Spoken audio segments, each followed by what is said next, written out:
Welcome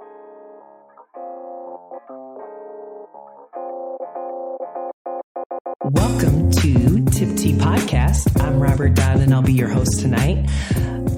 Assisting me is my lovely co-host, the one, the only, Layla Z. Oh, wait. It's not Layla. Hello? Hello. No, this is Layla. This is absolutely Layla. Wow, Layla, your voice changed a lot. You know, that's kind of a rude thing for you to say, but sure. All right. Have you been taking testosterone? Yeah. I have no clever response. I have no clever retort.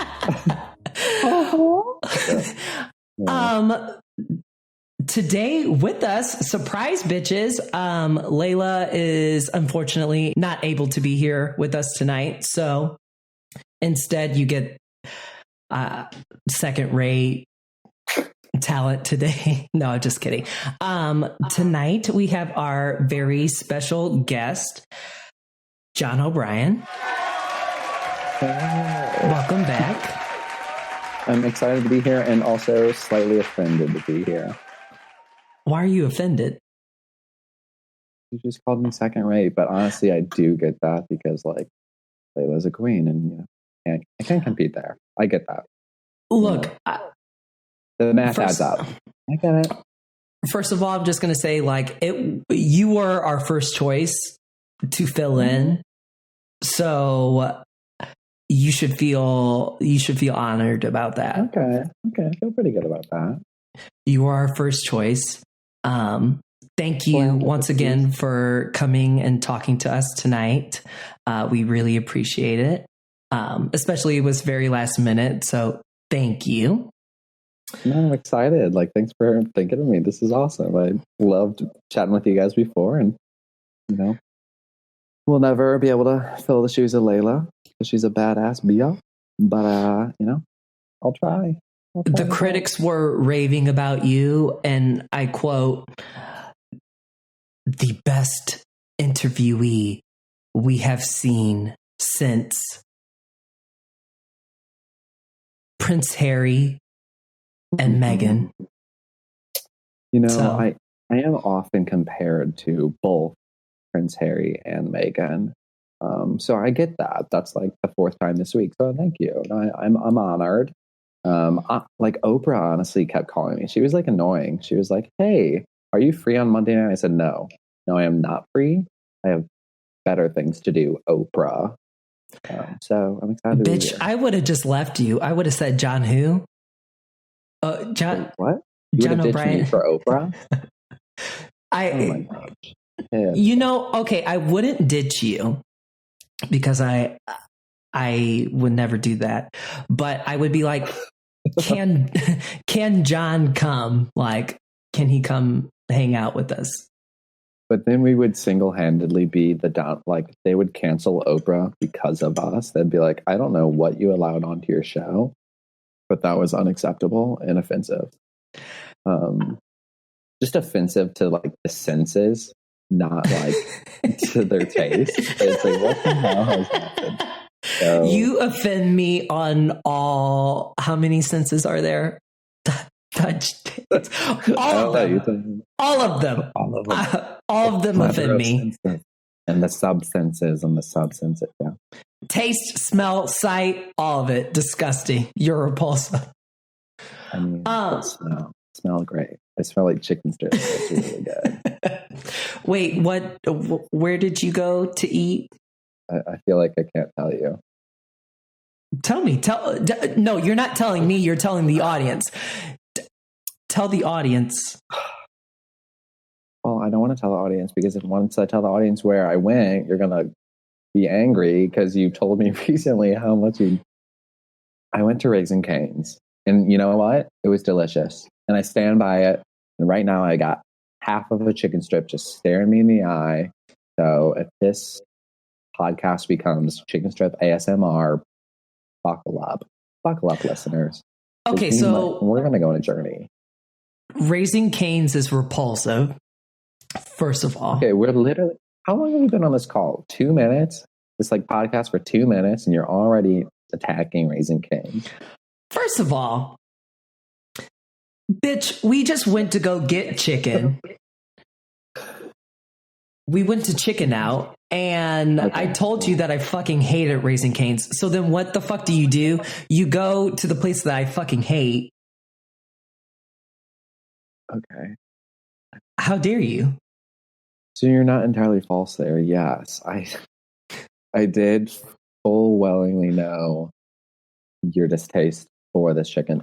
I would consider it a misplaced distaste, which is fun and horrible to say, but it's delicious. I stand by it. You know. Okay, here's my question. If you're okay, you have to pick 5. I mean, I don't even know if there's 5 chicken places, but rank your chicken places from highest to lowest. Because if you like Raising Cane's, like that only makes me question your love for Stickies. Okay. So that is wildly offensive because obviously Sticky's Finger Joint in New York, also now New Jersey, and recently Philadelphia, is the greatest chicken that has ever existed and will ever exist. And I would love for other chicken places to try to bribe my loyalty. Like this is a very open request or invitation for people to bribe me. I'm so bribable. So okay, so Sticky's is number 1. That's number 1. I mean, their chicken is incredible. So they have this thing called a Thai Fiesta popper basket, and it's not gay poppers, it's chicken poppers, and it's over Cajun fries, smothered in cheese sauce. Like, listeners of TipTea, if there's one thing you take away from this podcast today, this evening, this surely to be disjointed monstrosity of an evening, it's that you need to uproot your lives and move to New York so you can eat Stickies every single evening and afternoon. So yes, so Stickies is number 1. I tweet at them a lot or Instagram them a lot, and they really do not like it. I will not stop. What if they blocked you? I would be so upset. Like the only just imagine you getting blocked. I would like, you know, if my mom was like, I don't care for you much, like we shouldn't talk anymore. I'd be like, Mom, I love you. But if Stickies blocked me on Instagram, that might do it for me. Like that might be like the worst thing that could happen to me. So here's the thing. Prior to this, like the only love you have ever known in your life is Stickies. So like if they blocked you, you would have like a really bad breakup. Like this would be like, I mean, like it would be, so take the song Driver's License and just like put it on crack times 20. That is the breakup song. Like my breakup song would like release on iTunes and it would be like 40 minutes of me crying and screaming. And it would hit number 2 for really not a great reason. And the music video would be you pawing at the window of a Stickies while somebody's in there eating what was the poppers, the gay poppers meal. Well, I mean, anything called a popper is inherently a little gay, but it's the Thai Fiesta popper basket on Cajun fries. Like, nothing has made me so happy, but also been so painful to me. I thought you were going to say I thought you were going to say happy and slightly turned on. Okay, like to say slightly turned on is to really undersell my passion for Stickies. Like, when I tell you that the only thing on my Instagram, the only story highlight I have on my Instagram is for Stickies. Like I have a whole Stickies highlight on my Instagram. I know the Valentine's Day one. I mean, everything I do is in love of Stickies. So long story short, Stickies, please sponsor TipTea. Layla and Robert are great and deserve great things from Stickies. So if we get a sponsorship from Stickies, part of our contract will be like that you have to have a lifetime supply of Stickies. I honestly like. What would you Yes. cry? Like I can't even tell you. Like I would have such a intense emotional reaction to that. Like it's everything good in this world is sticky. So if I could eat stickies all the time, I would eat my way onto being on that like 1,000-pound sister show. And I would be both of the sisters. Combine. Oh, yeah, absolutely. I mean, stickies is not great. I just want the sponsorship now because I just want you to cry. Like oh my gosh, I'd be emotionally triggered. I have this thing about seeing people that like, I've never seen you cry. Oh, no, I'm going to cry for you and you are going to be so deeply uncomfortable. You're welcome. I'm the opposite of that because you don't normally cry. So if you started crying, it like, okay, this is going to sound really weird, but like people who don't cry, when they cry in front of me, it's like it's a rite of passage. Okay. But it also like gives me strength at the same time. It like, I don't understand, like for you to feel vulnerable enough to cry in front of me. And like, I know that you don't cry on a normal basis. Like it just strengthens me. Like, I just want to be like, oh yeah, like give me your tears. Like, okay. So no, I can never cry, but like, can you imagine that? What if I was like the ugliest crier? Like, what if I was like scream crying and just like the ugliest crier you've ever seen in your life? Like, what would you do if I went from like, I do not emote because I'm a robot monster man to like disgusting crying? Like, how do you react to that? so I would just go get you a tissue. And yeah, I mean, at the end of the day, I would support you, but in my mind, I'm thinking like, this bitch has cracked. Like, yes. Thank you, Jesus. No, I mean, I take it as like, that is like a really deep step. Like we have crossed a bridge. Like we've moved on to like a next stage in our relationship. Like, because you don't cry. Well, okay. When's the last time you cried? The year was 1972. No, I think I cried. Okay, watching TV doesn't count. Oh, well, okay.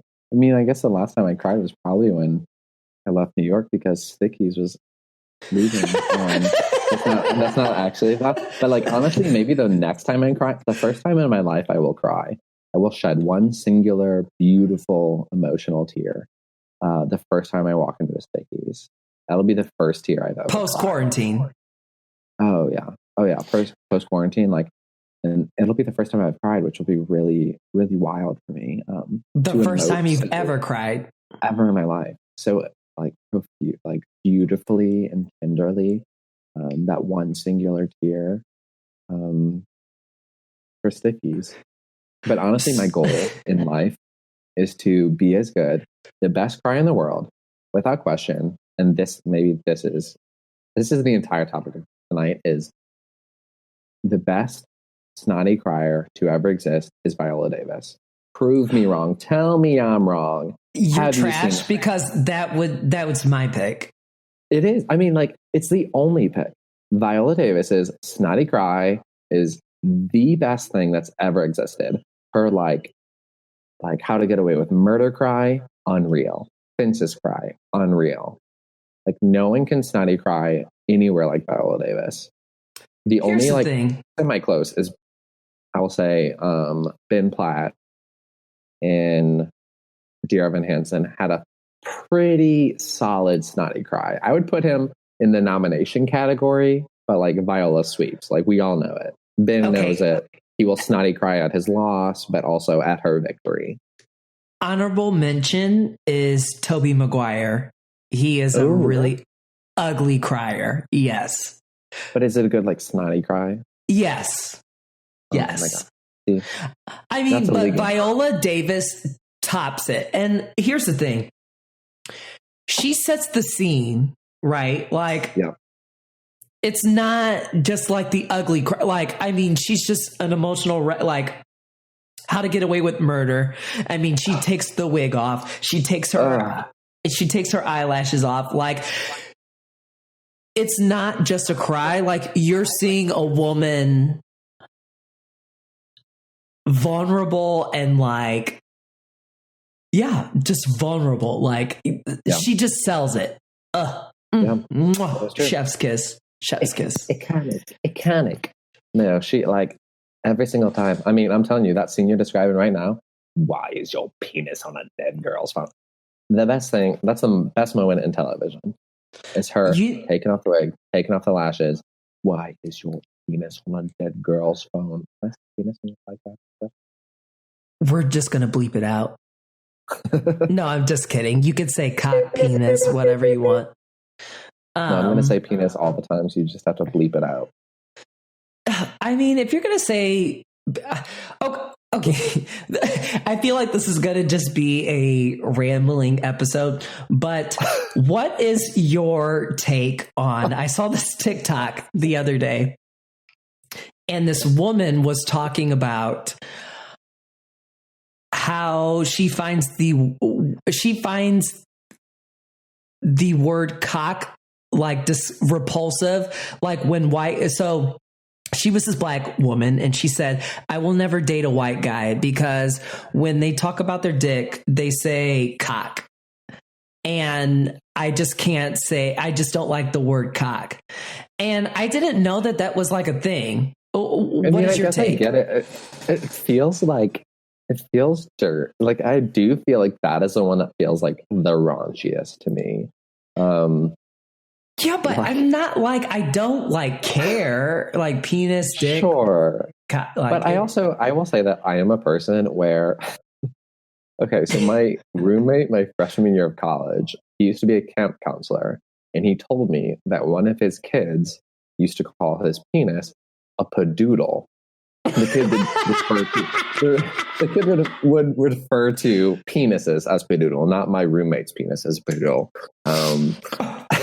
Let's clarify. I would like because to this could get really dark. We don't need to report anything here. But I learned that this kid would say padoodle instead of penis. I immediately, as like someone who like, I'm like a little mouse and I like take these little bits of like words and personality. I'm like, that's incredible. So I only would call penises padoodles from that point on. But the problem is I am also like, I will take a word or a phrase and just like completely mutilate it. So I took padoodle and in my mind that became like, so penises became padoodle or doodle or dudesy or dudesy bopperton. Dudesy bopperton is my favorite one. So like me and like my roommates in New York, like the word for a penis was a dudesy bopperton. And that's why I never had sex. Well, for me, it's like, it doesn't matter. At the end of the day, it's like a dirty, like it's dirty, whatever you say. I mean, I guess penis would be like the most politically correct thing to say it, but I mean. But is saying padoodle dirty? Is that? Yes, it's dirty. Give me that big padoodle. Like, oh God. You see that dudesy bopperton, daddy. You know. Yeah, can you show me a pic of that padoodle, please?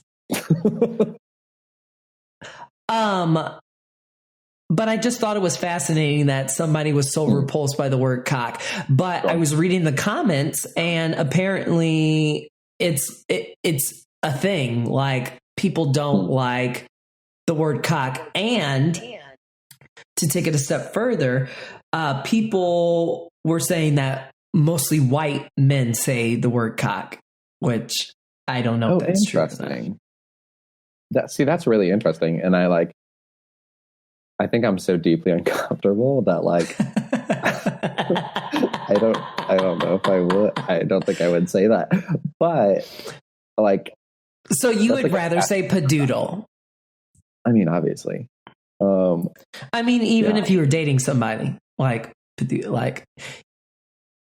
wouldn't say fucking padoodle. I don't think I would say padoodle. I mean, I use the term padoodle or doodle or doozy bopperton or bopperton or doozy.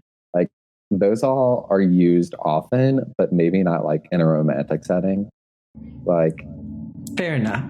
Fair enough. But I also can't certify here in good faith that I maybe haven't. I don't know. So, but yes, I do feel now, I can't even say. Wait. Gross saying the C word. Right now, C word. You have to say it. Say it. My mom is Robert. I won't say it.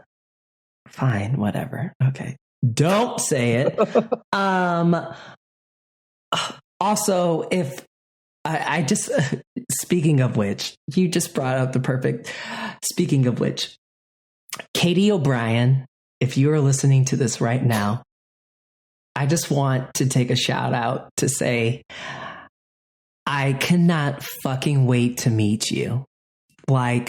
If you're listening to this right now, I want you to stop what you're doing. I want you to add me on Facebook. We need to meet. I'm ready. I've heard so many great things about you. I cannot fucking wait. Let's go to New Orleans. Let's fuck some shit up. My mom is incredible, but the one you guys cannot meet. You can't meet because the world would combust. The world is not ready for that. It is not safe. You and my mom both have chaotic energy, and with your powers combined, the earth would explode. I cannot allow that to happen. Not in good faith. But honestly, I think it's exactly what the world needs right now. I mean, we had Trump as president for 4 years. It can't get much worse than that. That's true. We have there's a lot of directions we can move. Actually, that's not true. There's one direction we can move in is up. So I'm nervous. I'm scared about that. I can't let you meet my mom. Well, I already told. It will happen, and it'll be a wonderful, horrifying day. I just imagine. What did you say? I said you are my mom.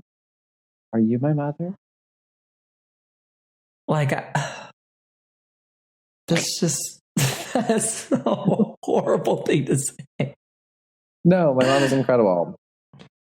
I saw her the other day, and she's okay. But you have such so you might not be a mom, but you are Katie O'Brien in the sense that the other day I saw my mom, and we sat at the dinner table, and she for an hour sat there and butchered jokes. She was deciding this was the night we're going for jokes, and she's someone. Wait. Okay. What? After this story, please remind me that I need you to explain Christmas, because we have to talk about it. The way that your mom does presents. Yes. Oh my God. Okay. So go ahead, continue with what you're saying. Your mom was butchering jokes. But all to say, my mom is the most loving person. There's no one I've met in my life who has a bigger heart, is more lovey. She makes best friends with the people in line for her, with the people behind her at the grocery store. She's the lovingest person in the world. But lady will butcher these jokes in the sense that on Sunday, I guess, so she's fallen into the camp of loving Facebook memes, these it's that classic white woman like sharing memes on Facebook, and she like her whole bit was on Sunday. She'd be like, "Oh, who was the man who was at the bank, Robin, who was stealing money from banks?" And we're like, "What?" And she's like, "Robin Banks, Robin the bank." We're like, "Mom, no, the joke is probably Robin Bank." She goes, "Yeah, that's it." And so she basically was just like, she will give you the like punchline before she tells you the joke. And so we were sitting there, and not only did it take her like 5 minutes to tell the joke, because she would get so tickled by the joke before she told us the joke. You can tell. So, like, truly, she would be sitting there and she would be cackling. She would be just like laughing her head off. And we wouldn't even know what the joke is, because she would just remember how funny the joke was. And then she would like completely like, where it's like that scene in, what is it, The Office, where he's like, why does like Dracula ski on Lake Erie? No, I mean, what lake does he ski on? No, what, like, where he just like, where you give out the punchline in the joke by messing up. That is my mom, and it is so special and lovely, but also like beautifully her and hilarious. I cannot wait to meet her. Oh, it's gonna be deadly. The world will combust. I know it. It is going to be so chaotic. Like, you don't understand that that situation that you just told me. Like, imagine me at the dinner table sitting there listening to the shit. I would have lost it. And that's exactly it. I would have probably peed my pants. Yes, exactly. And she would have too, and it would have just been both of you cackling and peeing before the joke started. Like, there's no doubt in my mind, because like she's like our friend Katie, who like, she's one of those people where my mom will start laughing and then everyone starts laughing because she's laughing so like intensely before anything has happened that you just like, you go like, it's hilarious. So yes, my mom would try to tell a joke. She would get 2 words in, cackle, you would cackle, and 4 hours later, who knows? So I need you to tell our listeners, and I've already heard the story, but everybody needs to hear this fucking shit. So tell us what your mom does for Christmas, because you told me this, and like, I need to be there. Like, my dream is to be at the O'Brien's house for Christmas. Oh my so God. Please tell us. Again, I can't let that happen. But no, you would love it. You would love it. And I also, side moment here, I'm loving that this like has just like been tangent on tangent until now. We are like on my mom. Like this is a tangent. Yeah. No, I'm supposed to be like, I always joke with my mom that she's a Jewish mother and I'm her son, because like she, like, I don't know. I'm always talking about my mom because she's the best, but like it always ends up here because she's such a story. But so Katie O'Brien on Christmas, she is the spirit of Christmas. She is Christmas. She is Mrs. Claus. She is Mrs. Claus. She is Mr. Claus. She is Rudolph. She is all of the above. But no, on Christmas, her bit is that first of all, like, my family is not big into gifts. We don't like really give each other things. So we'll do like smaller things. And my mom has like recently fallen in love with like Five Below. So she'll give us a lot of these like cute kind of quirky gifts from Five Below. But since they're from Five Below, they usually like don't work. So for instance, one year she gave me a scarf that you could put your phone into. It had a little see-through sleeve that you could put your phone into.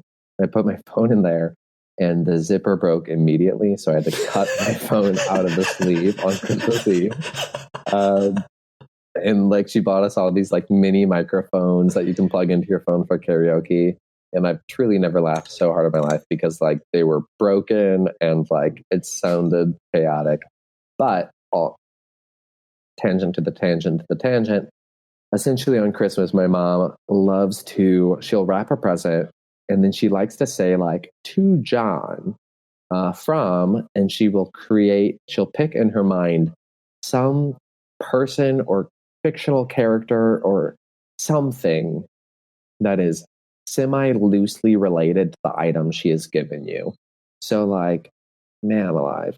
Like, I can't even think of a good, like, for instance, I think this year she gave me a mini waffle maker. Incredible gift. God bless.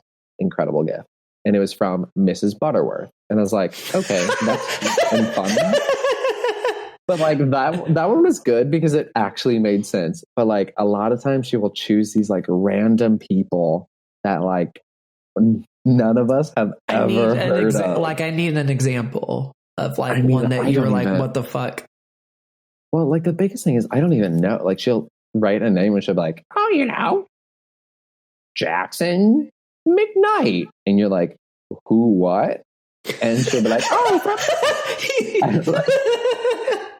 it'll be like a random name that no one knows. And then like this ends in one of two ways. It will either be a real person that makes no sense for the gift, or it will be like she is kind of messed up who it is. So it'll be like, oh, you know, it's Mrs. Butterworth, and you get a pair of gloves. And she's like, oh, wait. But like, that's the thing is she'll forget what is in the gift because of these wacky names. Or like why she named them that she named them. She will have no idea why she named things the way she named them. And so part of Christmas, and this is honestly, I recommend this for all listeners, like start naming your gifts after random people. Because it is like honestly, legitimately one of my favorite things about Christmas is the way my mom names these gifts, because it will be a journey of us being like it'll either be her forgetting why she named a gift the way it is, and we'll be like, why did this random blues player give me a gift? And then we'll open it and it'll be like an oven mitt, and she's like, I don't remember why I did that. So it's like it's always something where she forgets why she named something, or it'll be a random name that we don't know. So I can't recommend it more. I have like, I've already told you this, but like I have the perfect, I already know what I'm going to give Katie for Christmas when I come over. What? So it is going to say to Katie O'Brien from O.J. Simpson. And it's going to be some gloves. Honestly, that is the most Katie O'Brien perfect joke in the world. That's perfect. And I just ruined it because she's going to so I'm going to have to think of something else, but now you can't do that. That's the gift I will. Or the best would be like, no, you have to give her gloves, but you say it's from like Jessica Simpson. And then you're like, oh wait, no, I'm sorry. That's like, I meant OJ. Like, okay, that's the Katie O'Brien solution. Shit. No, I mean, like, my mom is everything good in this world. She is, buckle up. I'll invite the world over. TipTea podcast. We'll do a Katie O'Brien Christmas sometime, hosted by Katie O'Brien, and she will be thrilled. Please don't make empty promises that you have no intent on actually doing. Okay, you don't know that. Yes, I have been drinking because you literally told me I had to. Hold the fuck up. Don't act like you wouldn't have drank unless I told you to drink. I told you to drink and you were already drinking. So I don't know what I heard you say, and I might be misquoting your text here, but you said, John, you are so boring. You are so profoundly uninteresting that I need you to be way wasted, so you can begin to border on semi-interesting. Like, I might be like misquoting, but it feels pretty much like what you said. I think I said sober John is not chaotic, and I need chaotic energy tonight. Wow. Welcome. Welcome to the show. Literally, we're how far in? And 35 minutes. I don't know what you meant to accomplish tonight, but it has not been happening. So, because we literally have not even gone into anything that I was planning on going into, let's dive right into it. Okay. So Layla's like, I think she can sense this somewhere. She's like, what have we done? Her maybe she knew. Maybe she knew. Her eye is twitching right now. She doesn't know why yet. Something there. My podcast is being canceled, but I don't know why. The sponsors that we had lined up at the door are canceling by the minute. What's going on? Yeah. Okay. So we're going to do like a normal TipTea episode, in that we're going to do our Spill the Tea segment, in which we just talk about shit that we want to talk about that has happened in the news, that has triggered us, and that we want to talk about. So, ladies and gentlemen, I give you the Spill the Tea segment.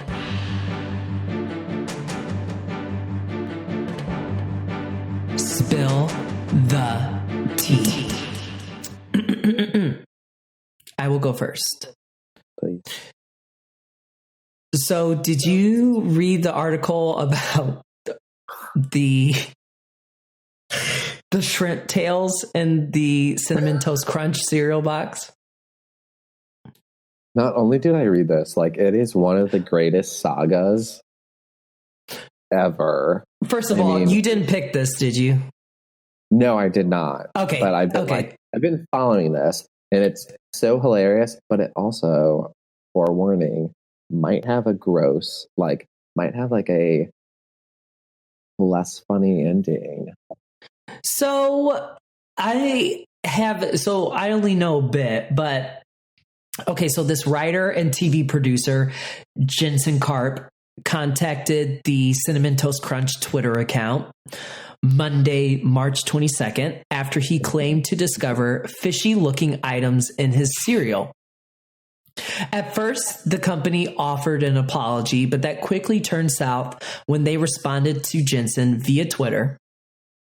After further investigation with our team that closely examined the image, it appears to be an accumulation of the cinnamon sugar that sometimes can occur when ingredients aren't thoroughly blended. We assure you. Now, this is where it gets me. It's like, they could have just left it at that, but they said, we assure you that there is no possibility of cross-contamination with shrimp.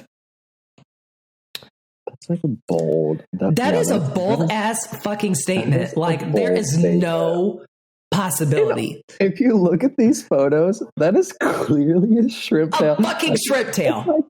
It's like if you pulled like a foot out of your box of cereal and they're like, nope, that's a sugar accumulation. You're like, no, that's an accumulation of sugar that sometimes happens through our scientific process of developing our cereal. Do not be alarmed. Go fix science. Like, how the hell did he, like, my God, I'm going to use that for truly everything I do now. I'm going to be like, no, I think that is an accumulation of sugar. Like, Christ almighty, that is incredible. So, like, before I say what Jensen replied back, I just need to take a minute. Can you imagine opening a box of cereal? You're like fucking hungry, and you're pouring this fucking cereal into a bowl, and you fucking see shrimp tails. See, I think what would scare me the most is that I don't know if I would notice. I think that I would be so like, where I'm like sitting there like watching Netflix. That's John Brien. I would eat those shrimp tails. There's no doubt. And that's part of the scary part is he's like, this is his second bowl. He's pouring bowl number 2. And he's like, I didn't know that there was a second bowl. Yes. Then that's what's so scary here is that he's like, I ate an entire bowl of God knows what. Because like, not only did he find the shrimp tails, he found like a random string. And okay, so he then tweeted, okay, well, after further investigation with my eyes, these are cinnamon coated shrimp tails, you weirdos. I wasn't all that mad until now you tried to gaslight me, which, they tried to gaslight him. Correct. So then he opens, so I guess it was like a family pack of the Cinnamon Toast Crunch. So they open the cereal boxes, so they open one bag and there was shrimp tails. They open up another bag and there's like the string. And I think it was his wife that opened up the second bag. And correct me if I'm wrong. I didn't bitch, I'm not an investigative journalist. So if this is wrong, but I would love you to be one. That'll be for next week's episode. Talk about that with to you live at Channel 2 News Fox. This is Robert Dodd. And I am going to work at Fox. Like, that would just be the icing on the cake. I like Fox News, yeah. So she opens this bag, and I think it was taped. Like, the bag was open and it was taped. So she opened this bag. There was like string in the bag. Somebody said too that they saw like rat droppings, that they were on the food. It was on the cereal. There were like burnt black things on like baked into the cereal. And people were commenting like, that is without question, that is like mouse or rat dropping. So I will never be eating cereal again. And like Cinnamon Toast Crunch. It is pretty good. Did you see the tweet? Did you see the picture with the shrimp tails? Of the like Cinnamon Toast Crunch with the shrimp tails? Photoshop. It's beautiful. Hilarious. And like the content to come from this, hilarious. Like the fact that he found more is a nightmare, but like just like seeing this like progression of his responses where he was like clearly is finding more and people are like informing him of like, I think what happened is that like a mouse, like those are like, that's a rat, like that's a mouse nest or something. Like they found these things and like those are mouse droppings. And he's like, are you kidding? Like this was my second bowl. And like, that's where for me, I lose it. Is because everything he learns about this is like his acknowledgement that he had one bowl of the cereal already. And there's no way that he didn't get a perfectly non-contaminated bowl of cereal. There's no way. But and like, he's still alive. That the entire internet has like rallied and like these brilliant scientists are like, I work for like this corporation or I work in this field of science in the like Los Angeles natural history, like, and I am going to help you and I'm going to, and so send your stuff to us. To this man. Yes. And like the world has like come to this man's rescue to be like, I'm offering you all these services to figure out if you are eating mouse cereal. But all the while they're like, what? No. But all the while, Jean-Benet is still a unsolved murder mystery. That's the thing. All you have to do is put these internet sleuths on it. So I mean, if that murder would have happened during the time that Twitter was around, I mean, it would have been solved. Okay. Put Twitter on any investigation and we will crack the fucking case. Okay, I cannot say that's true because did you watch that documentary about the Cecil Hotel? Okay, I started watching part of it. I did not finish it. It just was kind of boring me. It was the very beginning, though. Okay, you made a wise choice. It is not good. I'm sorry if you're looking for your next Netflix sponsorship right now, but no, people were saying like, "Oh, this is so great." I like started watching it. I'm like, this shit is boring. Like, I will be honest. Like, I was doing other stuff while this was starting to play. Like, I was doing I took a note from your notebook, and I was working on stuff and watching TV at the same time, which I usually don't do. But here's the thing: if it's interesting, like if it takes my attention, I will stop my work and watch the show. Like, I'm not invested in this. Fuck work. Like, if I'm watching TV and working, like, put a pause on work. I will watch this. I will be entertained. Entertain me. This shit was so boring. I would like to remind listeners that Robert is a nurse, so this is often like this is while he's I'm watching Netflix while he's an OR nurse. He's sorry, I would say work, meaning like TipTea work, you fucking bastard. Like, okay, I don't buy it. So, just kidding. Robert, you can be my nurse. I don't think you want that because I work in surgery, and I already told you that, like, if you had to get surgery, I would definitely want to be your nurse and like make sure that you were getting taken care of and like, yeah, that you got the best care. But I know for damn sure you do not want me in your room. Because you would stitch your initials into me. I would wake up and I would have like, it'd be like RD. And I'd be like, son of a bitch. I would have like an ass tattoo. Like, how did this happen? You know what? I don't want my shoulder. How do I have an ass tattoo?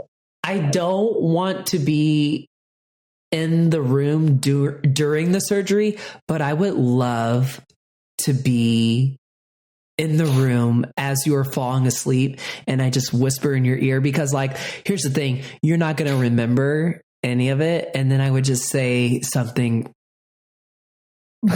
so dirty and like just horrible, something really bad. And but it would like haunt my subconscious. I feel like I would. Yes, exactly. For years, I would be like, I swear you said this to me while I was going under. And then I just say, well, you don't remember any of it. I mean, John, you're crazy. You're crazy. I never said that. So yes, that's the only part of the actual surgery I would pay good money to be involved in. But, no, I don't. You don't want me in the room while you're getting surgery. I mean, I just don't want to have surgery. So. That's step one. That is misstep number one. But if you ever did have surgery, let me know. Like, I mean, obviously, I've told you this like a million times. Like, please let me know. I will make sure that the person cutting into you will be the best person. Hot, the best person. The best person. Hot and hung. Really, yeah. Hot and hung is the only way I want my surgeons. But actually, that's like the complete opposite. I want like ugly, old. She's seen war. Like, yes, she has been through it. She was on the battlefield, and she like she has an eye patch.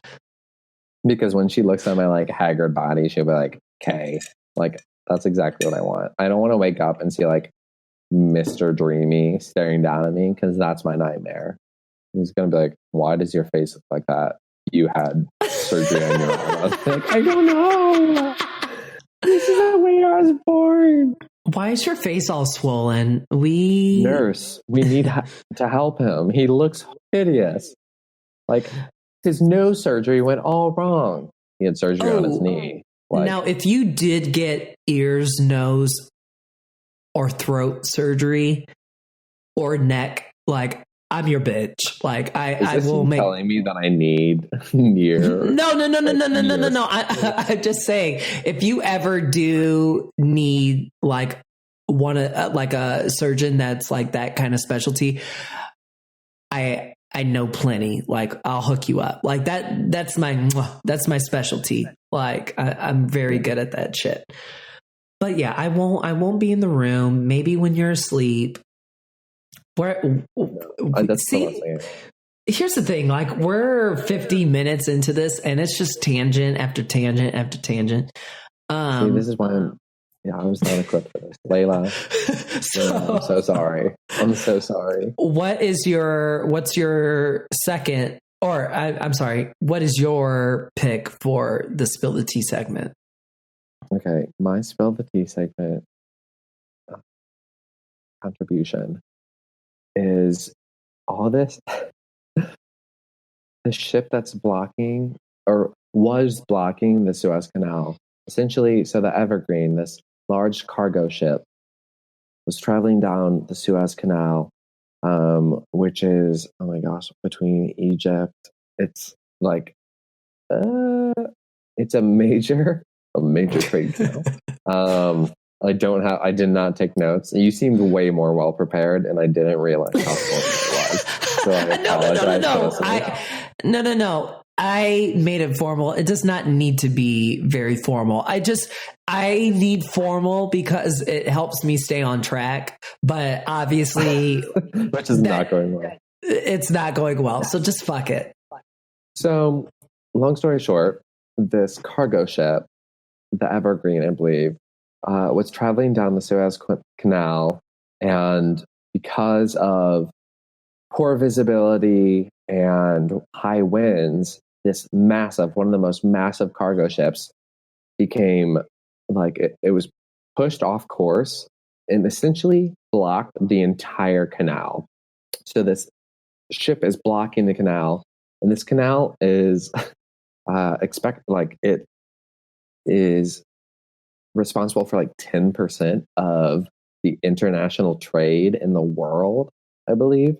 So it's like, this is a major canal, and there's this huge backlog of ships, and the internet content that is coming out of people, the TikToks, the content that people are just like coming up with for this ship blocking the canal it's remarkable. I mean, it's next level. This is the best and worst thing to happen in the world.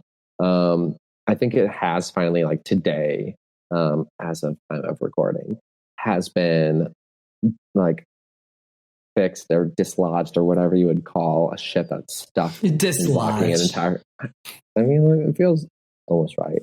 But like this ship, the singular. Can you imagine being the guy who's like the captain of the ship, and you like are like, I have to pee so bad. I'm gonna piss myself. So you like run to the bathroom. You're like, I'm in the canal. It's safe. We're good. Whatever. Like, you go to the bathroom and you come back, and you are the largest disruption to international trade in X number of years. Is that what happened? That is not what happened. I was going to say. That's an entire joke. Please don't sue me, Evergreen. That is an entire joke. Probably. I mean, I don't know. I was going to say, because like, I mean. Bring him on the show. Let's bring on the captain. Ladies and gentlemen, now we have, joining the TipTea podcast, the captain of the Evergreen. So I'm not going to say that this is like the Titanic, but it's a pretty big deal. All I have to say is, like, if that was the story, like that this guy went to go pee and then this accident happened. Well, like, ships are self-steering at this point, right? Sure. So, like, you could go pee, you could go do something, you could go touch yourself for 5 minutes. Can you imagine if that was the story here? The captain was like jerking his gherkin. Jerking his what did we call it? Oh, padoodle. Jerking his padoodle. Yeah. Jerking his bopping the bopperton. As is so commonly said. You know, the standard saying. These kids these days, the slang that they're using. Hey, I mean, this is, but like, that's the thing. Like, honestly, the whole thing is here. They're saying that it's like low visibility and high wind. So like, I don't think anyone's assuming anyone is at blame here other than God. Just kidding, God. God was playing with his padoodle. God was, okay, that's going to get you some time in the penalty box. Wow, a big step. Okay, you and Lil Nas X are really testing your luck. Okay, Lil Nas X was my second spill the tea second piece. And here's my recommendation. So we'll get back to that. Okay, we'll circle back on that. We're going to come back to that one. What other stuff does do people in corporate say? Because I don't work corporate, so I don't know that lingo. Let me piggyback. I'm going to piggyback on that one. I saw like a TikTok of someone who was like basically saying all these like horrible fake ways of saying like, I'm going to piggyback on that one. Like, I'm going to like, I can't even think about what these were. It's so funny though. Like, question. Let's table that one. Let's piggyback on. Do you do you remember in school? I don't know if this was like just our school, but when you were in the classroom and you're reading, and then somebody goes, "Did you guys do like popcorn?" And then you pick somebody. Hell yeah, I did popcorn. That was the most terrifying shit in the world, because like you have to be paying attention and reading along. And of course, I don't have the attention span of a normal person. So I was always terrified that I was going to be popcorn and then I wouldn't know what the fuck is going on. Popcorn, Robert. Popcorn, Robert. And then you just do it to the people that you knew weren't paying attention or that you fucking hated. You're like, I'm going to popcorn fucking Joe because he's a piece of shit. I'm going to popcorn Brett. Fuck Brett. Like Brett. But that's the thing. Like, or at the same time where you like popcorn, like your crush. Maybe I'm an asshole. Confirming I'm an asshole, I think. But like, I wouldn't always know all the people in my classes. Their name. So like, I would only be able to popcorn so far. And if everyone I knew was popcorn, I was totally fucked. I'd be like, popcorn, you can go. Like, horrible. So that's a nightmare. And I had to, in an adult work fashion, we had to do a popcorn situation. And I was like we were popcorning, like something we learned. And I was like, and this wasn't even within my organization. Like I know the people in my company, but I had to like figure out who in this group I was with, whose name I remembered to popcorn. And it did not go great. I have a confession. What? So I have been working at the surgery center so it's been like August, September. So September, October, November, December, January, February, March. 7 months. I already love this. I don't know where it's going, but I already love it. Ish. Now, mind you, I am part-time, so I'm only working 3 out of 5 days. Now, which is still substantial. Let the record show. It's still a good chunk of time. So I will take some blame. But there are still people that I work with that I don't know their names. Like sad. And I'm just like, girl. See, that's the problem is you would be so good at maneuvering that situation. And being yes, I am the master of not knowing people's names. Like, because do you know how many fucking times I've been at like the club or the bar and like somebody starts talking to me and like, you know, the way that they're talking to me, it's not like the first time that we've had an interaction with each other. Sure. And I don't know their name. Oh my God. I mean, like, see, you were like born for that situation because I feel like you're so good at like just being lovely and personable and like pivoting and be like, hey girl, like, blah, blah, oh, hey. Like, I'm sure you're phenomenal at it. It's actually a talent and something that I can count on one hand how many times, maybe twice in my life, I've been called out on that. Like it fails. And then somebody's like, you don't know what my name is, do you? And I'm like, no. If it's a white man, just say Jason. Like, it's always a fucking Jason or it's always John. Oh, okay. You're not wrong. I'm going to have to give you that one. If it's a white guy, salty, but it's either John, Tim, Michael, David. Mm-hmm. Am I missing? Yeah, those. Joaquin. Oh my gosh, yeah. Joaquin Phoenix. Yeah. Mm-hmm. I had a nickel. No, it's true. It's a very easy, like, man. But I'm like, I am a little in a dark way thrilled that you've been caught because I'm such a Would you pay money to see that? Horrible liar. Oh my gosh, I would pay $2.50. Because I'm a terrible liar. And I think that like everyone, like that's the thing is all my friends know that I will never lie to them because I cannot. I am incapable of lying effectively. So if someone came up to me, I would just look like a deer in a headlight. And that is why it fails every time. When I am confronted like that, and I mean, I could probably lie.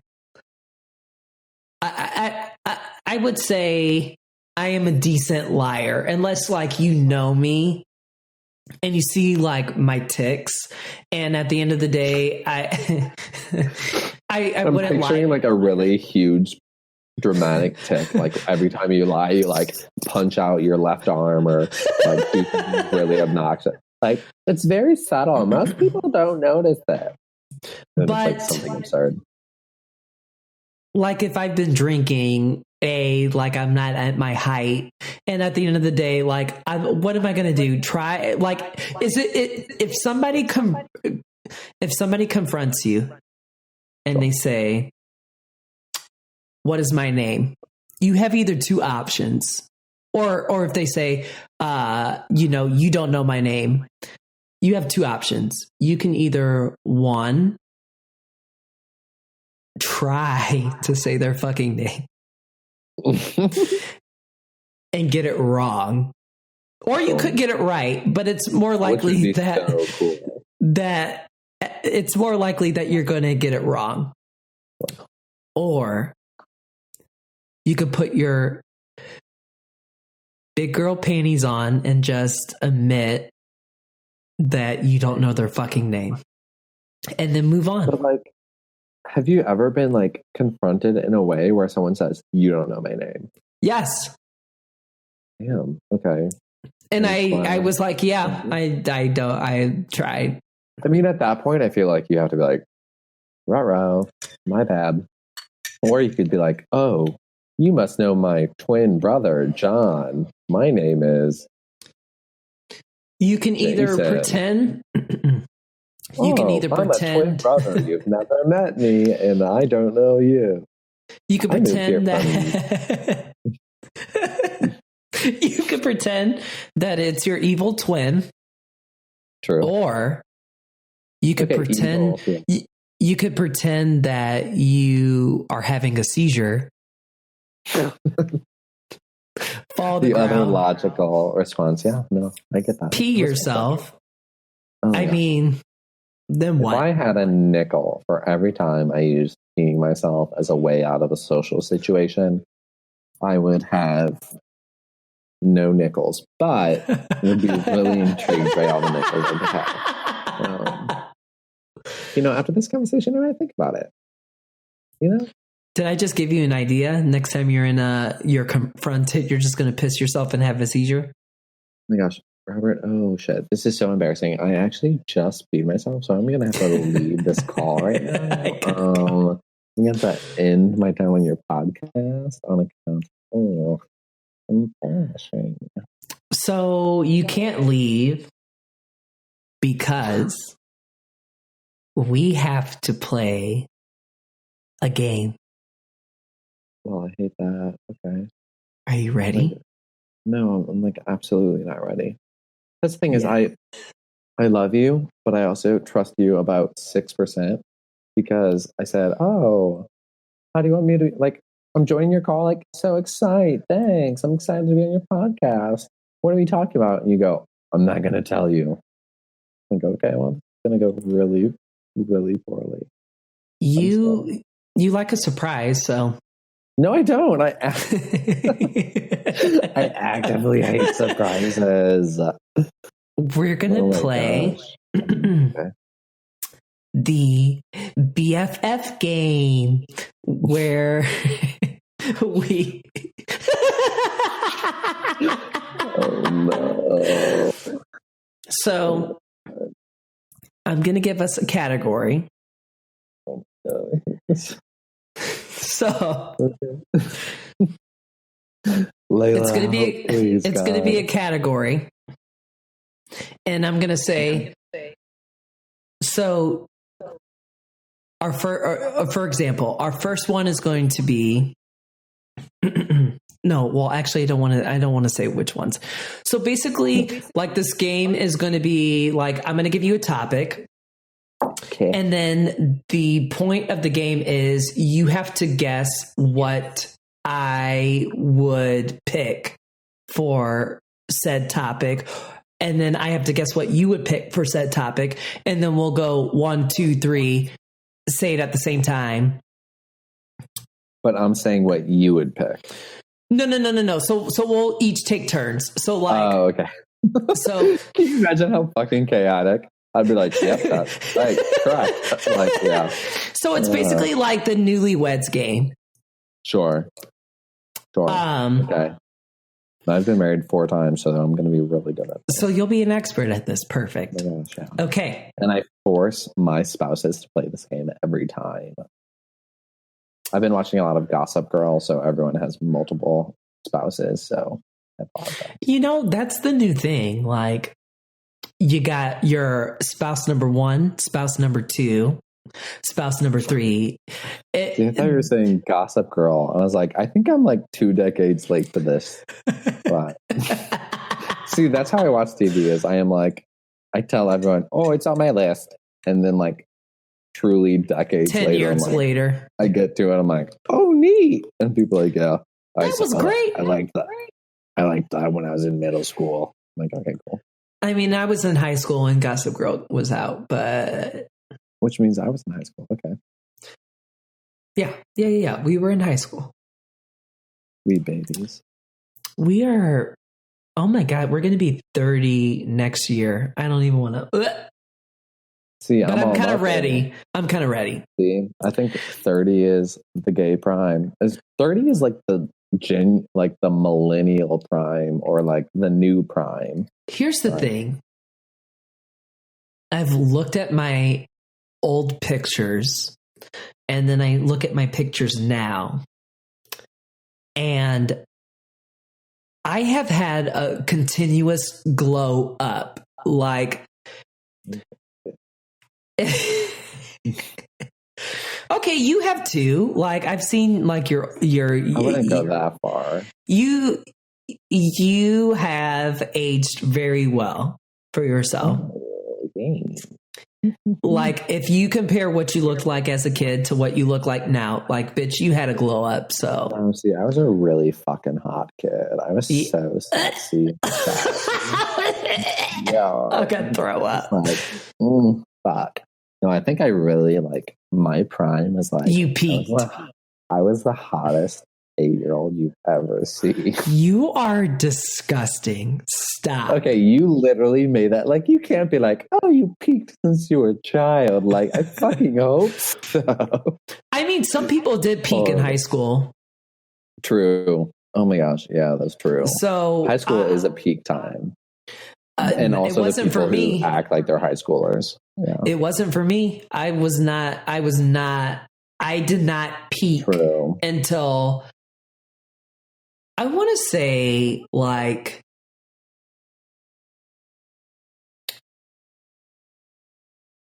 21, but even then, like right now, right where I am right now, like this is the best I've ever looked in my life. Like I will hands down admit, like I look, for me, like I am the happiest I have ever looked in my life. And I'm happy about that. Crushing it. You look great. You stand. Thank you. We stand. Yeah, no, I mean, I really like, I don't know. For me, I was like, when I was like 4 or 5, I had a bowl cut. I wore a lot of like very loose fitting jean shorts. So I would like to think that I probably peaked hot at as 4 fuck. or 5. Yeah, I had a pretty good head of hair, all bowl cut, obviously. Cut by my mom, obviously. So I wish we were friends back then, but then I'm also glad that we're friends now versus back then, because I feel like you wouldn't like me back then. I would have been too much.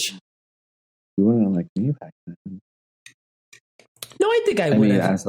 As a child, I was also a psychopath. Piece of shit. No, I was a legitimate monster person. Like, I think I was born to be a serial killer, and I think maybe we talked about this last time, but I think I happily evaded it. You're welcome, world. You could have been the next Hannibal Lecter. Okay, here we go. We're playing our best. Do it just one time before we start. Okay, hold on. Let me wet my whistle. I gotta wet my whistle. Dr. Luck. Ladies and gentlemen, listeners of TipTea Podcast, I give you almost Jodie Foster. Dr. Lecter, I'm Clarice Starling of the FBI. Can I talk to you? Oh my God, you have so much more content. You've been expanding your line. I was practicing for that this was beautiful. moment. Thank you. Did you know it would come up? Did you know we were talking about this? No, I did not. Yours is better. But guess what? If you stay ready, you don't got to get ready, bitch. There it is. Ladies and gentlemen, you heard it here first from Clarice Starling. Dr. Lecter. Dr. Lecter. Oh, wait. Wait. Dr. Hannibal says, what did Minx call you or say to you in the cell? He said, I can smell your cunt.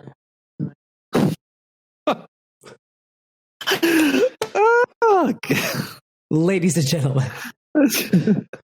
Like, it's gold. And see, Robert, that is your number one, and I'll give you that. And before we get into our game, I do feel like the listeners of TipTea, the people of the world, the citizens of the world, need to hear just like a little bit of like your ET. Oh fuck. I wasn't ready for this. Okay, hold on. I'm sorry, I cut you off guard. See? Hold on. You gotta be on your toes when you bring me on the show. Here we go. Hold on.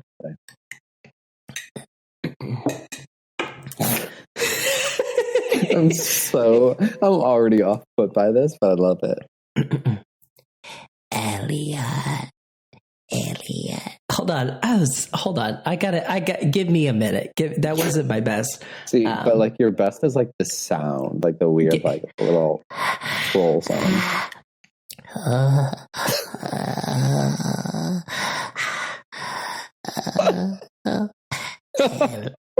Okay. See, that is like, I feel like you have to do. Oh my gosh. Oh my, holy shit. We're getting so many messages during this live feed. Oh my gosh. like thousands of live messages from your listeners who are saying they want an entire episode of just you doing the ET weird groan sound. Wow. So maybe next week, it's like we have, what is this? 47,000 people listening live right now. So this is so exciting. Thank you for joining. Thank you for joining. Thank you. And 32,000, 12,000. We have seven negative listeners. 4 people listening. Negative 4 people listening. Yeah. But your sorting hat voice is really fucking good. Do you want to just do a little bit of it? See, my inclination is to be like, welcome to the sorting hat, huh? This is it. You're going to Gryffindor. Just like give you like the worst, like inaccurate. After I gave you fucking gold both times, like this is how you repay me. Not Slytherin there. You could be great. Like, that Okay. is all, like literally all. So I'm going to make a TikTok about what if the sorting hat was like really like a pedophile. Ew. And Ew. when you put him on your head, like he's like, yeah, like, oh, Slytherin, yeah. See, I almost feel like I'm here for like for the sorting hat who's just like fucking hammered. Who's like, wait, Slytherin? Wait, okay. Wait, who are you? Harry, you think you're going to Slytherin? Okay, bitch. Okay, no, that's okay. a no from me. Better yet, That's my ideal. when the sorting hat gets drunk, the sorting hat turns into a sorority girl. Like, Ooh. yes, like a completely different, like a completely different voice and just like drunk bitch at the party. Oh, I like that. Yeah. Harry. Harry, you thought you were going to get Slytherin? Fuck you, man. God. You're so stupid. Yeah, I wanted to like slip into a little. Or it's actually Jennifer Coolidge. Jennifer Coolidge. Okay. There's the idea of a generation. I want somebody. That's actually her voice. Listeners of TipTea. Listeners of TipTea. Oh, shit. You to rally your like efforts behind Jennifer Coolidge voiceover of definitely the sorting hat, but maybe every character. Like, I think that is like the answer. Look, here. we need the Harry Potter Jennifer Coolidge cut, like the Snyder cut of Justice League. We deserve the Jennifer version. I wish I had like a good Jennifer Coolidge like impersonation. I wish I did too. I'm gonna. Like, I don't know what it is. We got, oh my gosh. Okay. So many listeners are like phoning in right now with their impersonation. Wow. Okay. Really great feedback. No, Are you ready to play the game? Oh shit. Yeah, let's go. Okay. So the first category is pet peeves. So first we're going to do you. So we're going to say, you know my pet peeve. So, okay, this feels distinctly unfair. Like, do you know my answer? Or are we just like going rogue? We're kind of going rogue. Like, I kind of know ish. But do you need a second? Like, no, I mean, we're just going to go, but. Okay, well, that's why I'm going to pick you first. So you have time to think of like one for me. So like, I don't even know what I'm going to pick for my. Oh, okay. I know what my pet peeve is. Okay. My biggest pet peeve. This is the biggest one. Okay. So I'm going to go like 1, 2, 3, and then we're going to say it at the same time. So right now it's going to be my pet peeve, and after 3, we say my pet peeve, what you think it is and what I think it is. Okay. Think about it. Do you know it? Okay.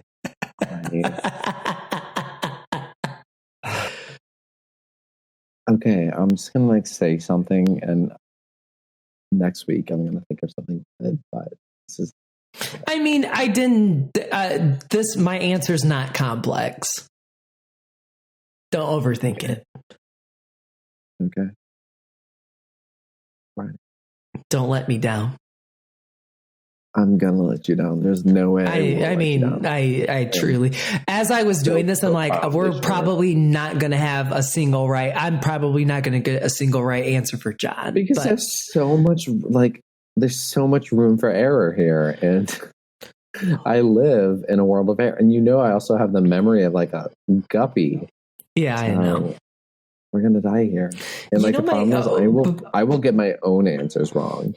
Before we say our answer for this, I just want to tell you that between us girls, my favorite thing is like when we hang out, and literally it's been like a week of in between us like hanging out, and you start telling a story that you told last week, and for like a bit, like sometimes it just depends. It depends on the story, but like sometimes I'll say like, you've already told me this, but I want to say 80% of the time I just let you just say the story.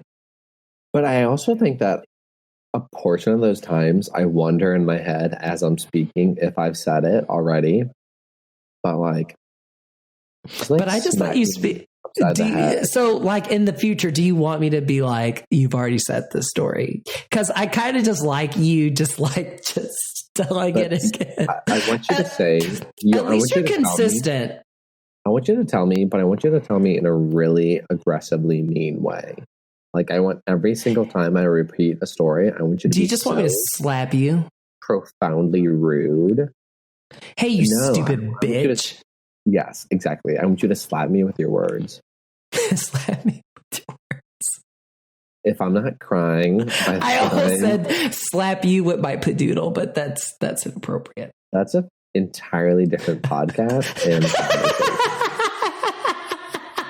Robert, I charge a very different rate for that podcast. So I'm really sorry.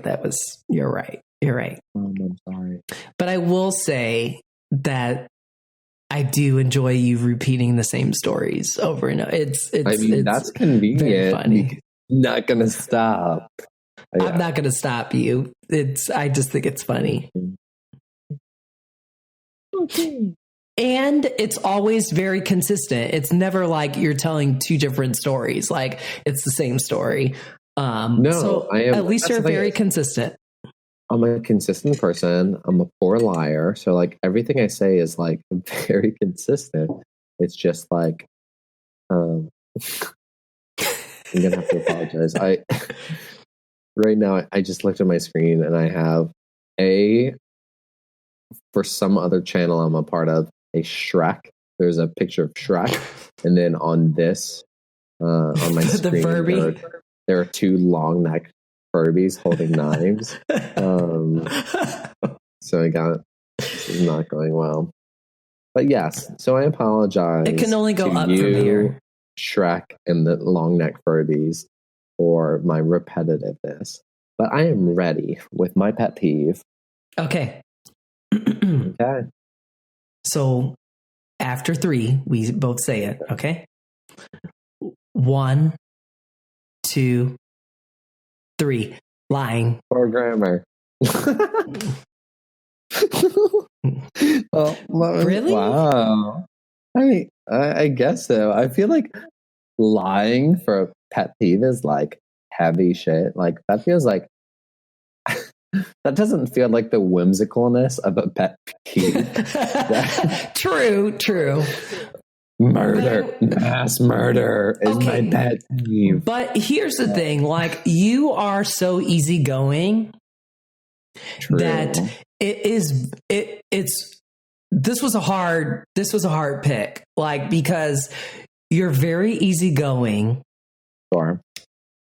So what annoys you? Like, it's really hard. Like, I had to think of something like kind of extreme versus like a normal pet peeve.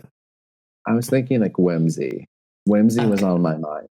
Okay, I was thinking extreme because you're laid back. So murdering children is your pet peeve. Okay, it wasn't that extreme. Fuck you. No, I do hate murdering children, but I also really hate like poor conjunction.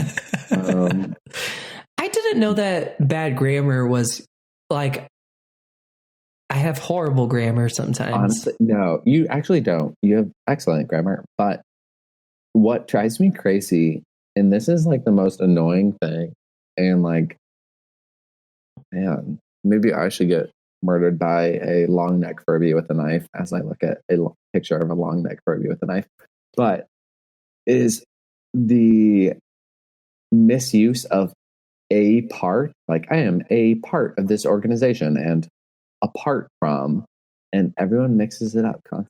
Or your. I mean, that one drives me bananas. All of those drive me crazy, but like a part and a part are one where I'm like, those are distinctly. What is the other one like, that's kind of like that? I can't think of different, but like that's different meanings. To be what a is part the of other something word? and apart from something.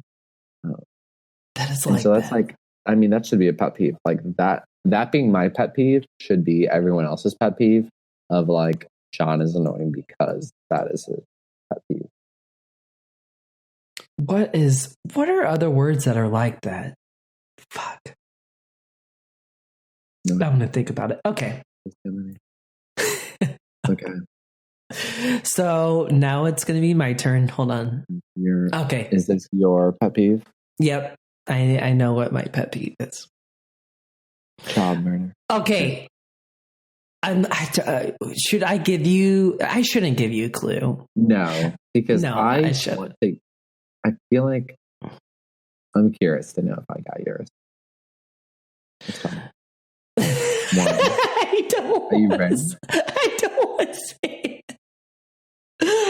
If it's like talking to John, I'm gonna. No, it's not. Okay. Okay. Conversations with John O Brien on my podcast. One. Are you ready? One. Yeah. Okay. 1, 2, 3. Bad communication.